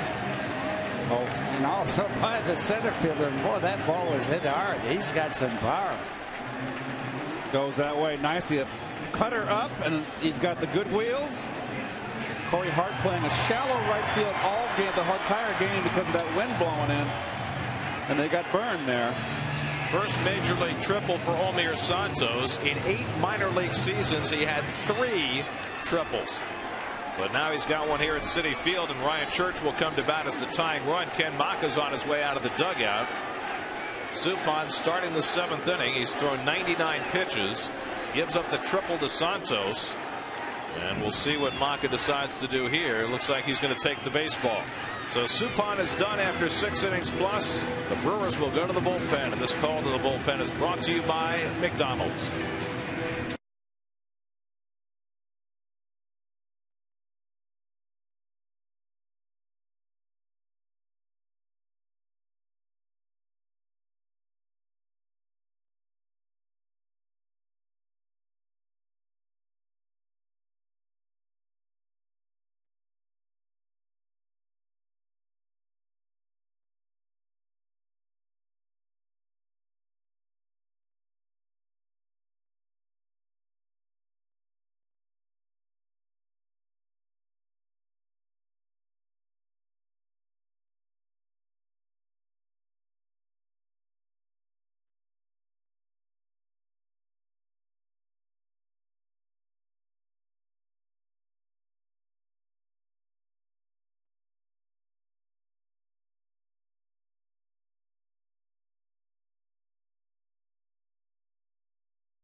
Hits. He'll turn it over to Mitch Stetter, who had a rough night here on Friday night. Well, he was all over the place, and you can see the 4 walks in 2 2/3. You know, he's one of those guys that's kind of awkward thrower, and he just has a good arm, but hasn't got any command. Ryan Church up to pinch hit with Santos at third and nobody out. Church the tying run at the plate, and he takes a fastball for a strike. And would you, I was going to say, would you know they made some perfect pitch on this first pitch, right on the block. Church started the day 6th in the National League in batting, getting the day off today, and a good slider by Stetter, and it's 0-2. Oh, another good pitch right there, a good breaking ball. It would be tough to pick up. Yes, he would. It's just a matter of him throwing strikes. It's a crossfire he throws. He steps more toward first base and throws across his body. The 1 out he got when he pitched on Friday night, he struck out the left-hand hitter Daniel Murphy. But he gave up Sheffield's 500th home run. He gave up a hit to Reyes, a couple of walks. 0-2, and he got him with a slider. Good jump by Stetter on 3 pitches to strike out Church for the first out. So 1 away. Well, 0-2, wide throw strike. See if the hitter will fit. Yeah, but you can't hit that ball. That ball's on the almost in the dirt. Yep. You got to have more bat control. You got to burn at third base. You got to make contact. So now Reyes is 1 for 3. A fly ball to right that Corey Hart lost in the sun and fell for a triple. Reyes' first triple of the season. He had 19 of them last year. Infield back up the middle, and Reyes grounds one in the hole at short. That'll bring a run in, and then it's kicked by Hardy. In to score Santos. Reyes safe at first. It's now 3-2 Milwaukee. Well, there's a case of the Reyes speed, and Hardy just rushed it. Took his eye off the ball before he caught it. Well, he knew he had to rush it. There's no question about that. And he made the mistake of rushing it too much and never really got the ball in the glove. It'll be scored an infield hit for Reyes. I guess because they figure that with his speed, he might have beaten it out anyway. Boy, he had a tough throw. I mean, if he comes up with that ball, he's got to go stop running and come up, brace himself, and throw it back. So now Murphy takes a fastball up and in. So Reyes now the tying run at first base. Jose stole a base yesterday, his 3rd of the year. Murphy 2 out of 3 today. That's now with 2 runs and 9 hits. That run is charged to Suppan, so the book is closed on him. He goes 6 innings plus, allows 2 runs and 8 hits, a walk and 4 strikeouts. Look at that right there. Third baseman Bill Hall not guarding the line with a hitter up there that goes the other way. One thing here that Reyes has to steal this base. Murphy not a home run type hitter and a good man to make contact, and at second base he's scoring a base hit with the speed he has. That's Reyes I'm talking about.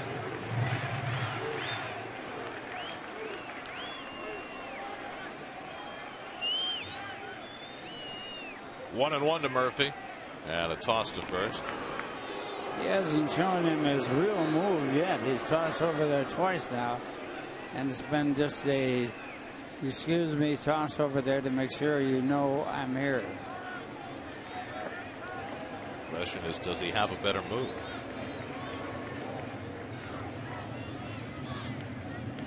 He works from that extreme first base side of the rubber. He's as close to that runner at first as you can get as a lefty. And the one thing about him, he's liable to throw a wild pitch. That's the other thing. He was really wild when he came in the first game of this series.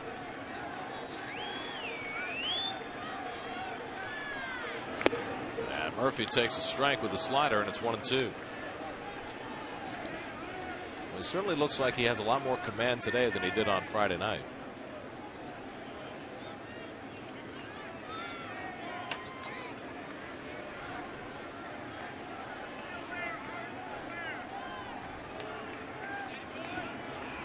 One and two to Murphy, and he punches one over short, base hit.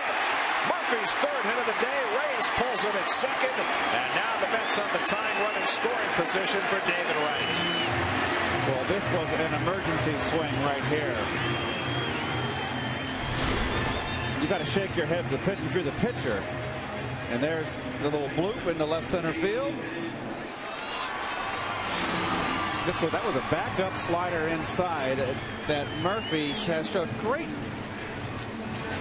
back control to be able to inside out the opposite field. You cannot leave a left-hander in to face David Wright, and there goes Ken Maka out to make the change. Well, he wants the right-hander to pitch to David Wright. So Mitch Stetter faces 3 batters, gets a strikeout, gives up an infield hit and a blue pit. So even though he pitched a whole lot better than he did Friday night, the results similarly poor.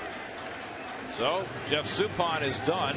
So is Stetter. Next man coming on. This call to the bullpen brought to you by McDonald's.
Citi Field and see the action from great field level locations. Log on to Mets.com now or call 718-507-TIXX for your Mets season tickets. Great seats, great place, and a great time. Oh, there's Mark DeFelice, no relation to Mike DeFelice, the former Met. He pitched this year for Team Italy in the World Baseball Classic.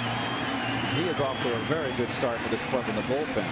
32 years of age, only had a brief cup of coffee with the Brewers last year. In fact, this is a guy who was originally drafted by the Rockies, spent some time in the Atlantic League pitching for Somerset and Camden before getting back into organized ball. Tying run at second, Reyes. Go ahead run at first, Murphy. David Wright, the batter, 0 for 3. And he takes a slider outside for ball 1. Well, just as was the case yesterday, the Mets waiting to get the Milwaukee starter out of there and starting to do some damage against the bullpen. Boy, the outfield is very shallow against Bright. 1-0 to David. Another slider, and that one misses. 2-0. There you got a shot at the outfield.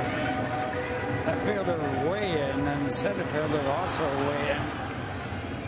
Cameron always loves to play a shallow center field. Weeks trying to keep Reyes close at second. 2-0 to Wright, and it's ball 3. The breaking balls from DeFelice, and now he's behind Wright. A walk would fill the bases for Delgado. Keith, I asked Jerry Manuel this morning about 3-0 counts. He said nobody has an automatic. They all have to look for a sign. Yep. Right here, you have to figure you take this bet. David takes wide, ball 4th, 4 sliders in a row, and now the Mets on the bases loaded for Delgado. Well, this is the same old with this Milwaukee club here. This bullpen is very leaky, and there out goes Ken Maka to make a move for the left-hander. Well, what about the pitch selection there? How do you throw 4 sliders in a row like that? You got me 3. No, I don't get it. Well, on top of that, you watch David Wright, you know he's hitting a breaking ball. He hit a 3-run home run in this series, and he hit a low pitch almost off the ground. That was a slider. Todd Coffey coming in. This call to the bullpen brought to you by Audi. Truth in engineering. Mets down 3-2, but threatening in the 7th.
Had a fine outing against the Mets, the first game of the series. For the season thus far, he has inherited 6 runners and left them all out there stranded. But he's in a tough spot here. He came into the same spot on Friday night with the bases loaded in the 7th. Got Beltran to pop up and Church to ground out. And in fact, stayed on for the 8th and got in and out of trouble in that inning as well. So Coffey, who has not yet allowed a run as a Brewer last year or this year in 15 games, but the Mets down by a run, have the bases loaded and 1 out. Delgado coming up. Talk about the right guy up at the right time.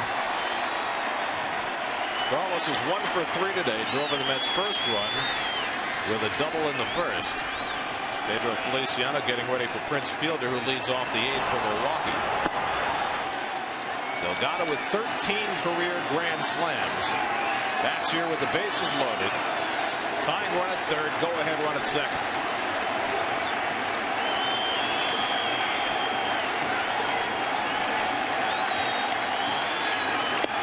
And he takes a strike from Coffey. 94-mile-an-hour fastball, 0-1.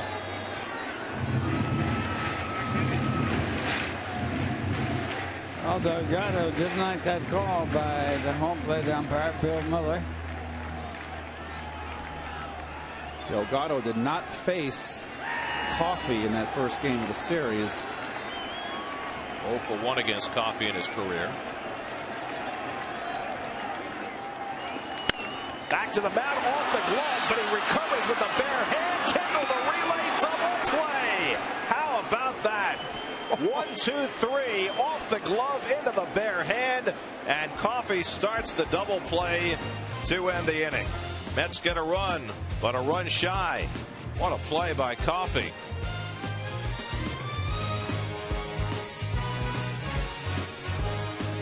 Okay.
For Todd Coffey and the Brewers, keeps them in the lead 3-2 as Pedro Feliciano takes over the pitching as we go to the 8th. Well, Pedro's the sole lefty out there, and here we are, the 12th game of the season, and this is his 8th game he's appeared in. Probably in there for one batter to face Prince Fielder with right-hand hitters to follow. Bobby Parnell stays active in the Mets bullpen. Fielder today 0 for 2. He drove in a run with a ground out in the 3rd. But then Figueroa struck him out with a runner at third base in the 5th. Been a rough start for Fielder, just 2 for his last 21.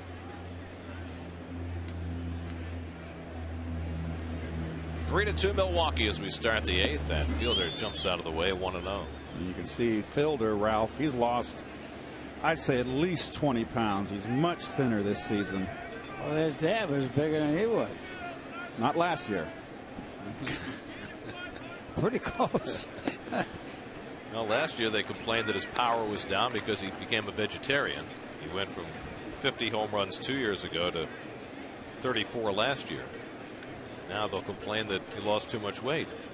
He has 1 home run this year, 1 and 2. I think there's Mike Pelfrey skipping the start today to the tight elbow. He would have had a tough game if he were the starting pitcher of this game. That's well pitched.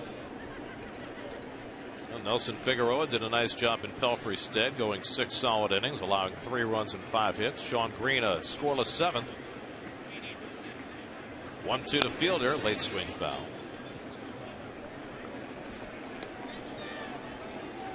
There you see the home run numbers for Fielder. 34 is pretty good. I'll take it.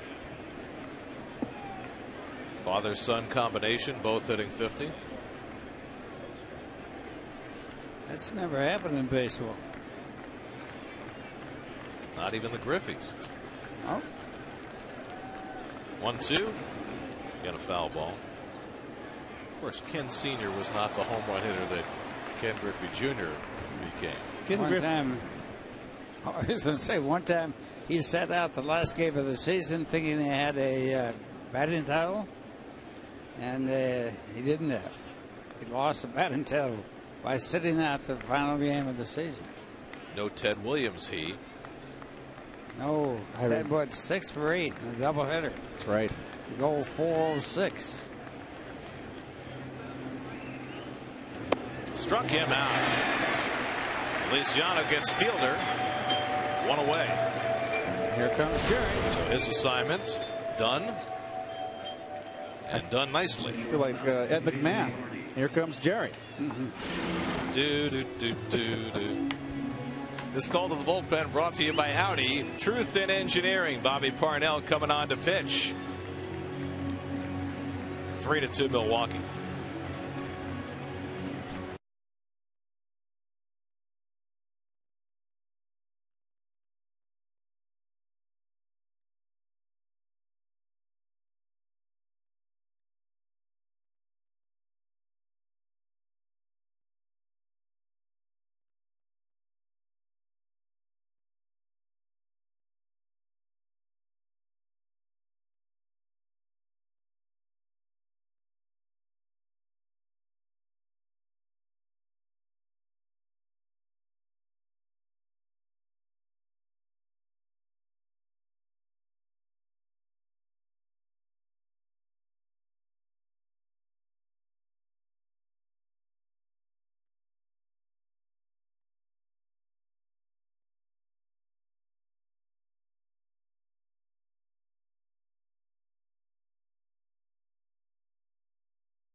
In place of Mike Pelfrey, did quite a job. That's got him an early lead. But Mike Cameron's home run put the Brewers up a pair. Mets looked like they were poised, but then a fortuitous bounce for the Brewers kept the Mets from tying or taking the lead in the 7th. Now we're in the 8th. It's 3-2 Milwaukee. Bobby Parnell on to pitch to J.J. Hardy, who takes a strike. Ralph, you like this young man, don't you? I do. He's got a good live fastball and a good slider. And he comes at you. Parnell pitched a hitless 8th on Friday night. Hardy is 0 for 3 today, 0 for 11 in this series. Last time up, he hit a foul fly down the left field line, right up against the sidewall. A fan interfered, and Hardy was called out. 2-1 to J.J. Hardy.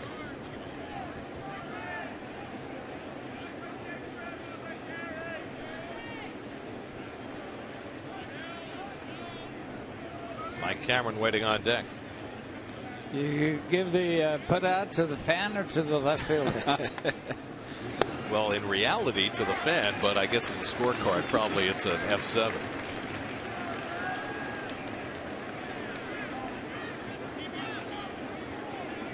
We have not seen J.J. Hardy face J.J. Putz in this series. Popped up. Delgado has to fight the sun. He's got it. 1 away. 2 away. 1 out for Parnell. 2 out for the inning.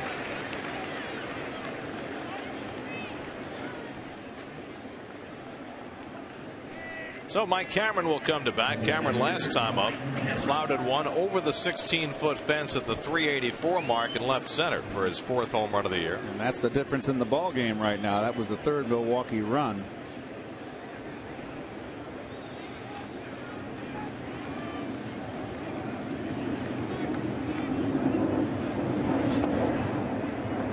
Parnell throws a slider to start him off. Haven't seen much of that from Parnell. Well, you know that Cameron's a big fastball hitter. Well, he's really a fastball hitter, and you got to know that. Fastball on the corner, and it's 1-1. I just like you said, Ralph, Parnell's fearless out there. He's not afraid to throw his fastball. Slider fouled off. Good slider right there. Now that to me is a cutter, and it's not a slider. That ball had a sharp break on it. Nicely done, Mr. Hall. It's like Monty Hall. Come on down. Hey, he's really a baseball fan, Monty Hall. He did games somewhere. I don't know where. Really? Before he got big in television. Before he was making a deal. Mm-hmm. Should have been an agent. 1-2, fouled away. He was the Scott Boras of game show host. Mm.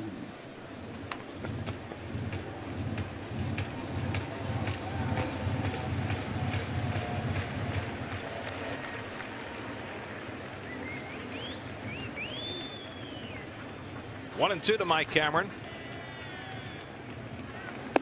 In there for a call, strike 3. So Parnell comes on and gets a couple of outs. Well, Ralph, it was great to have you in the new Ralph Kiner broadcast booth for the first time. Well, I want to tell you it's a pleasure to be here, and I want to thank everyone for putting up with me, and good luck in this game. The sign's staying on the door no matter what you say. Just want to let you know.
Todd Coffey, who came in to get the double play grinder from Delgado, starts the 8th and takes a strike, does Beltran. Carlos 1 for 2, a walk and a single to center. That's got a run in the 7th on a Reyes infield hit, bringing home Omir Santos. They loaded the bases, but Coffey got the comebacker for the 1-2-3 double play. And Beltran shoots one up the middle, base hit. So the Mets get the tying run aboard, leading off in the bottom of the 8th. Second hit of the day for Beltran. Well, 2 hits up the middle of the day for Carlos. Beautiful. Nicely done, hitting the ball where it's pitched. gets things rolling for the Mets here in the bottom of the 8th, down a run. So now Gary Sheffield, who had a rocket that sailed over Ryan Braun's head for a double in the 6th inning. 1 for 3 on the day. Tying run at first and nobody out. The Mets now have 11 hits. And Sheffield ignores 1-0. Coffee with the slide step. And you know, everybody wondering if Sheffield hasn't got any more in the tank. Hey, to me, when you know when a hitter's lost it, he's lost his bat speed. Sheffield has not lost his bat speed. He is not finished. Beltran faking away from the bag but not going, and it's a strike to Sheffield. 1-1. Not sure whether Beltran was uncertain there or was trying to coax a balk. Francisco Rodriguez up in the Mets bullpen. He's been perfect so far this year. Had a save yesterday, hoping for an opportunity today.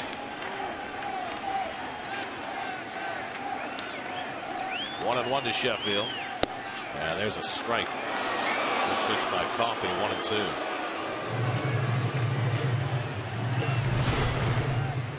Good fastball in right here. Tough pitch. Good pitch by Coffee.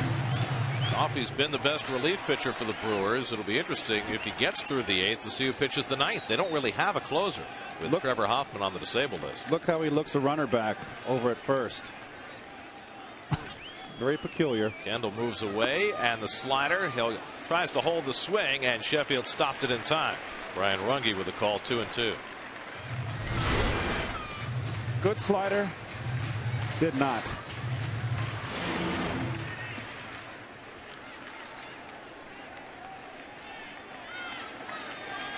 The outfield's playing deep, and this for Sheffield. Step toward left. Inside from Coffee. 3-2. Just missed in. I think Beltran will be moving here.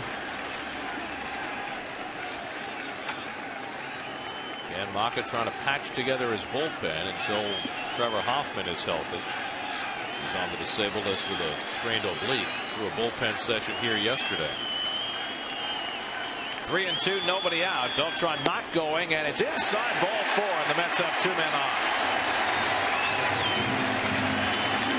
Maka wanted that call, but now the Mets have the tying run in scoring position.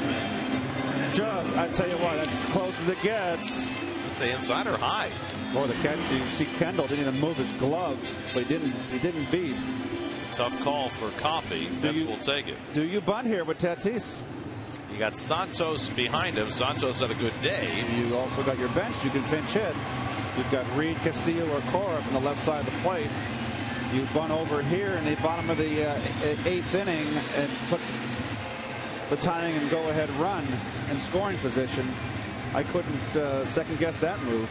Tatis last time up hit one back on the warning track in left field that Braun caught. The Brewers are looking for the bunt. They've got the corners in. Santos in the pitcher's spot behind Tatis.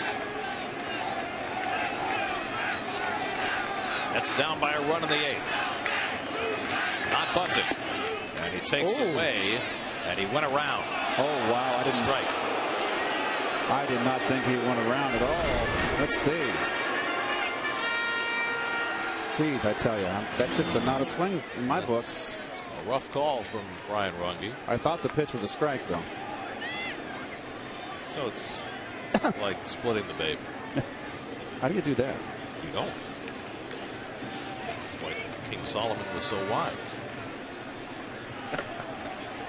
0-1 to Tatis. That's the Old Testament, isn't it? A look from Coffee. Beltran, remember yesterday, was stealing third in the 6th inning. Church hit a fly ball to left, and Beltran got doubled off second. 0-1 to Tatis. On the inside corner, great pitch by Coffee to get ahead 0-2. Well, Jerry opting to let Tatis swing the bat, and I don't. Either way, I wouldn't second guess either one. He could have bunted. He could let your 6th hitter, 7th hitter swing the bat.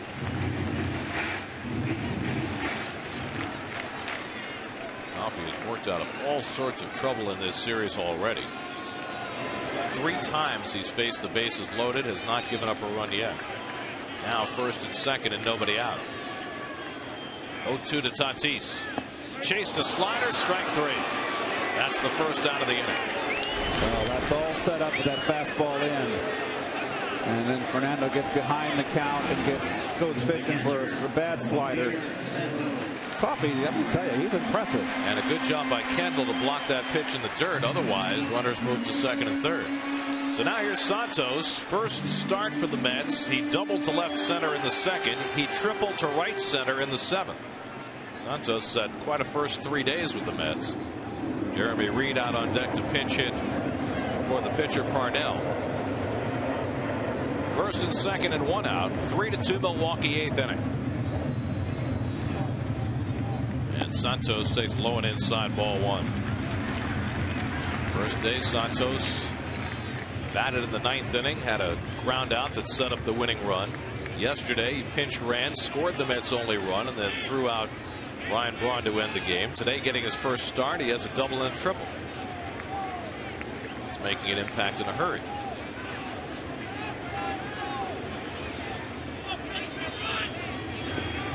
Inside and low, and Coffey falls behind 2-0.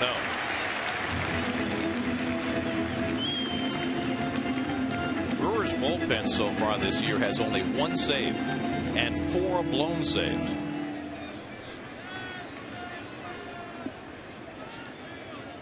That says it all in a nutshell there, doesn't it? They need a 41-year-old closer who has more saves than anybody to get healthy. On the outside corner, a strike, 2-1. They better be careful with Beltran on second base. As you see, J.J. Hardy now was holding him on tight the last at bat, and now is not even offering. None of the middle infielders are holding Carlos close.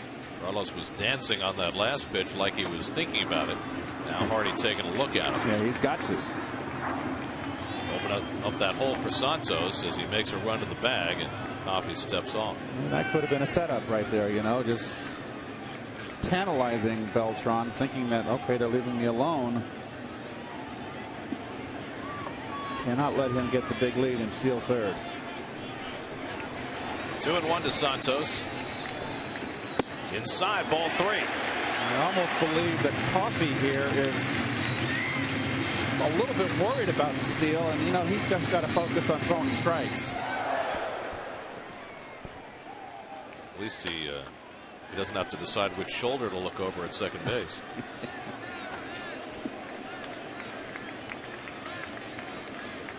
Good ball game. 3-1 to Omir Santos. And he takes a fastball for a strike. 3-2. Will Jerry run him loose? Set him loose here. Tough call. You don't know your hitter Santos that much. You don't want to strike him out, throw him out, and your innings kaput. Santos had a great spring with the bat, hit 4 home runs and only 23 at bats, and he's had a great day with the bat today. 3-2 and 1 out. Not going, and it's pounded foul.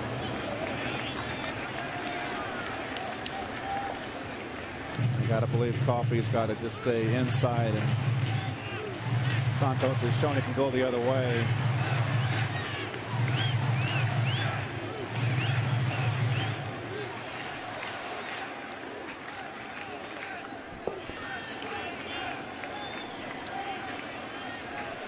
Beltran at second, Sheffield at first with 1 out. 3-2. They go, and it's lined to third, caught by Hall. It'll be a double play.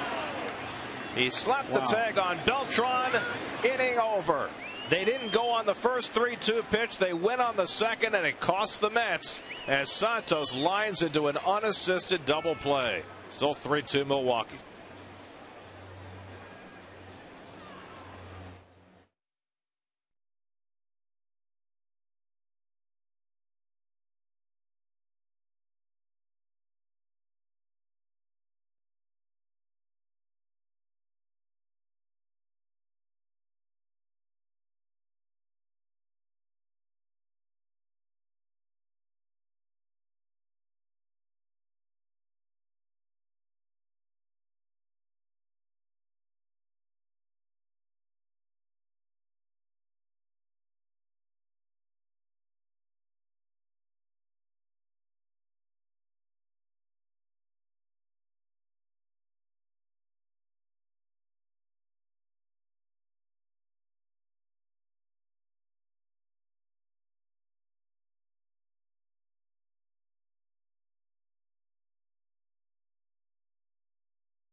month at your Jeep dealer. Hurry, offer ends April 30th. By Amstel Light, one damn good beer. By Audi, truth in engineering. What did you say? By Chase, now with over 14,000 ATMs nationwide. Chase, what matters. And by Acura Advance. Amstel Light, it's a Dutch beer. Oh, okay. D-A-M, like Amsterdam. I thought maybe you were ready for a couple weeks off. It's Bill Hall leading off in the 9th inning, fouls it away off Bobby Parnell. Parnell retired the last 2 hitters in the 8th, stays on for the 9th. Hall is 0 for 3 today. Started the day with a 9-game hitting streak to start the season. Jason Kendall to follow, and then the pitcher's spot in the 9th. And we'll see who gets the save chance for Milwaukee. 1-1. Parnell mixing in some more breaking balls this year, and nobody throwing in the Milwaukee bullpen. You think they'll leave Coffey in to pitch the 9th? Why not? Maybe. Do a turn at bat here in the 9th inning. They won't have him for the next couple games, that's for sure. If they do, I believe they have an off day tomorrow, don't they? They move on to another city to play. They go to Philly, and they have an off day tomorrow. You're right. But that's not how the game is often managed these days. Bring in a guy in the 7th inning and leave him in to get 8 outs to finish the game. Carlos Villanueva, who pitched 2 innings in relief yesterday, is up. I'll tell you what, he has the only save for the Brewers this year. 2-2, and Hall lifted to center field, chasing Beltran back a few strides. 1 out. if things keep going this way for Milwaukee, Ken Maka's stomach is not going to make it. Well, how about the way the last 2 innings have ended for the Mets? Bases loaded in the 7th. The comebacker off Coffey's glove that lands in his bare hand, and he turns the double play. And then in the 8th with 2 on, Santos has a rope to third, and with the runners going, it's a double play. Amazing. Sometimes it's, luck plays a role. Here's Kendall taking inside ball 1. How about Bobby Parnell? He's like a 10-year veteran out there with just pumping strikes. Very impressive. Behind Kendall, 2-0. Brad Nelson has come out on deck. Big slugging left-hand batter to pinch hit for Coffey.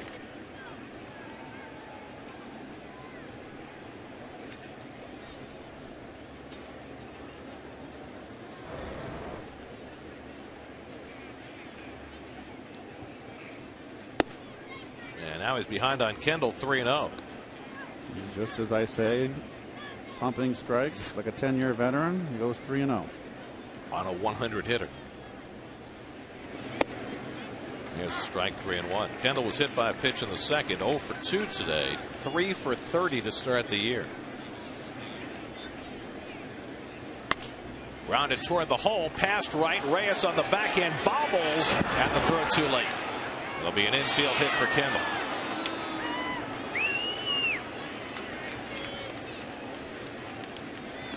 Nice recovery by Reyes just to get a throw away after the bobble. Well, he's got such a great arm.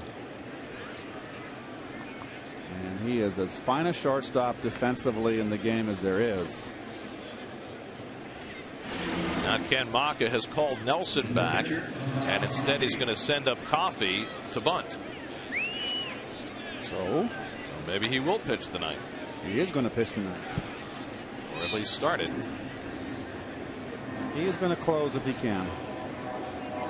So Todd Coffey, a relief pitcher, doesn't get a whole lot of turns at bat. Comes up here to bunt with 1 out and 1 on. Right comes charging hard. Well, we got a bunt to first base now.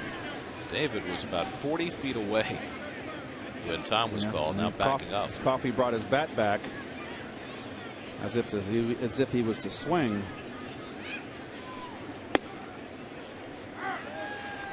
And he takes a strike. Coffey is 0 for 3 in his career and does not have a sacrifice to his credit. Brad Fisher flashing signs in the third base coaching box for the Brewers.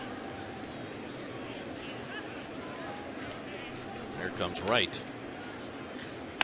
And Coffey bunts it, and David looks to second but settles for the out at first. Well, he bunted it to David, but he took It was a high chop. David unable to turn it here. Deadened the ball nice. He might have had a shot if he'd have thrown. Kendall, the catcher, runs okay, not as fast as he used to be. But the sacrifice moves Kendall to second, so Coffey gets the job done. 5-4 on the sack, and now Ricky Weeks will try and get an insurance run home. In the bottom of the ninth inning, the Mets will have 9, 1, and 2 in the order. The pitcher's spot, then Reyes and Murphy. And Parnell trying to keep it a one-run game. Weeks today is 2 for 4, an infield hit, and then a double. He roped a double between Murphy and the left field line.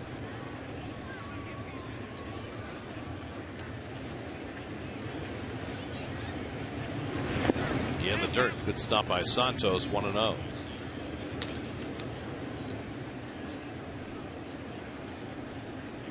Nelson Figueroa went the first 6 innings for New York, allowed 3 runs and 5 hits. Sean Green pitched a scoreless 7th. Pedro Feliciano struck out the only man to face him, and now Parnell has gone an inning and a third and given up just an infield hit. The Mets bullpen continues to shine. And Weeks takes a knee-high fastball for a strike. 1-1. Good pitch outside corner knees.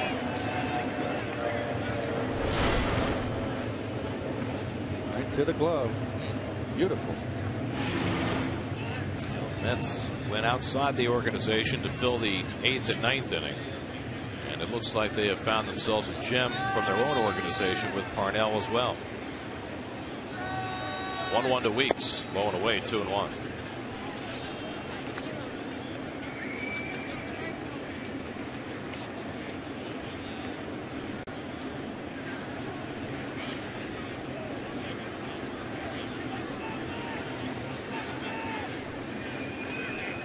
Weeks kind of on that front foot, on his toes.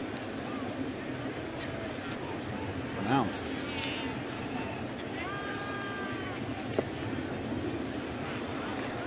Now it's 3-1. Don't want to face Corey Hart in this situation here. Weeks has been struggling a tad. Corey Hart has got 2 hits today. He's been swung the bat pretty good the whole series. Kendall at second and 2 down. 3-1 the count to Weeks. And he hits it hard past right and down the line, and that'll bring home an insurance run. Kendall in to score. An RBI single for Ricky Weeks, his 3rd hit of the day. And now the Brewers have a 2-run lead. It's 4-2 Milwaukee.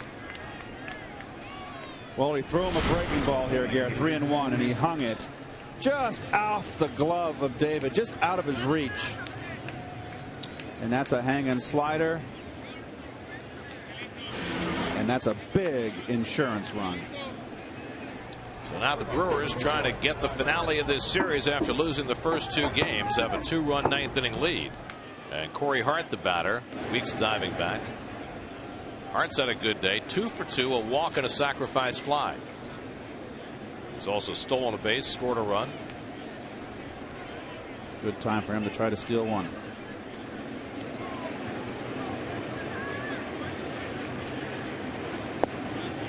It's just so critical for all you young kids out there when you're just learn the strike zone. It's so important to hit ahead in the count, particularly, well, every at bat, but late in the game. Hitting 2-0, 3-1, you get there because you don't swing at bad pitches. Popped up into shallow center. Tatis out, but Beltran in to call. And that retires the side. But the Brewers had a big insurance run, a 2-out RBI single for Ricky Weeks. And it looks like Todd Coffey has already gotten 5 outs. Will be asked to get 3 more. Bottom of the ninth, 4-2 Milwaukee.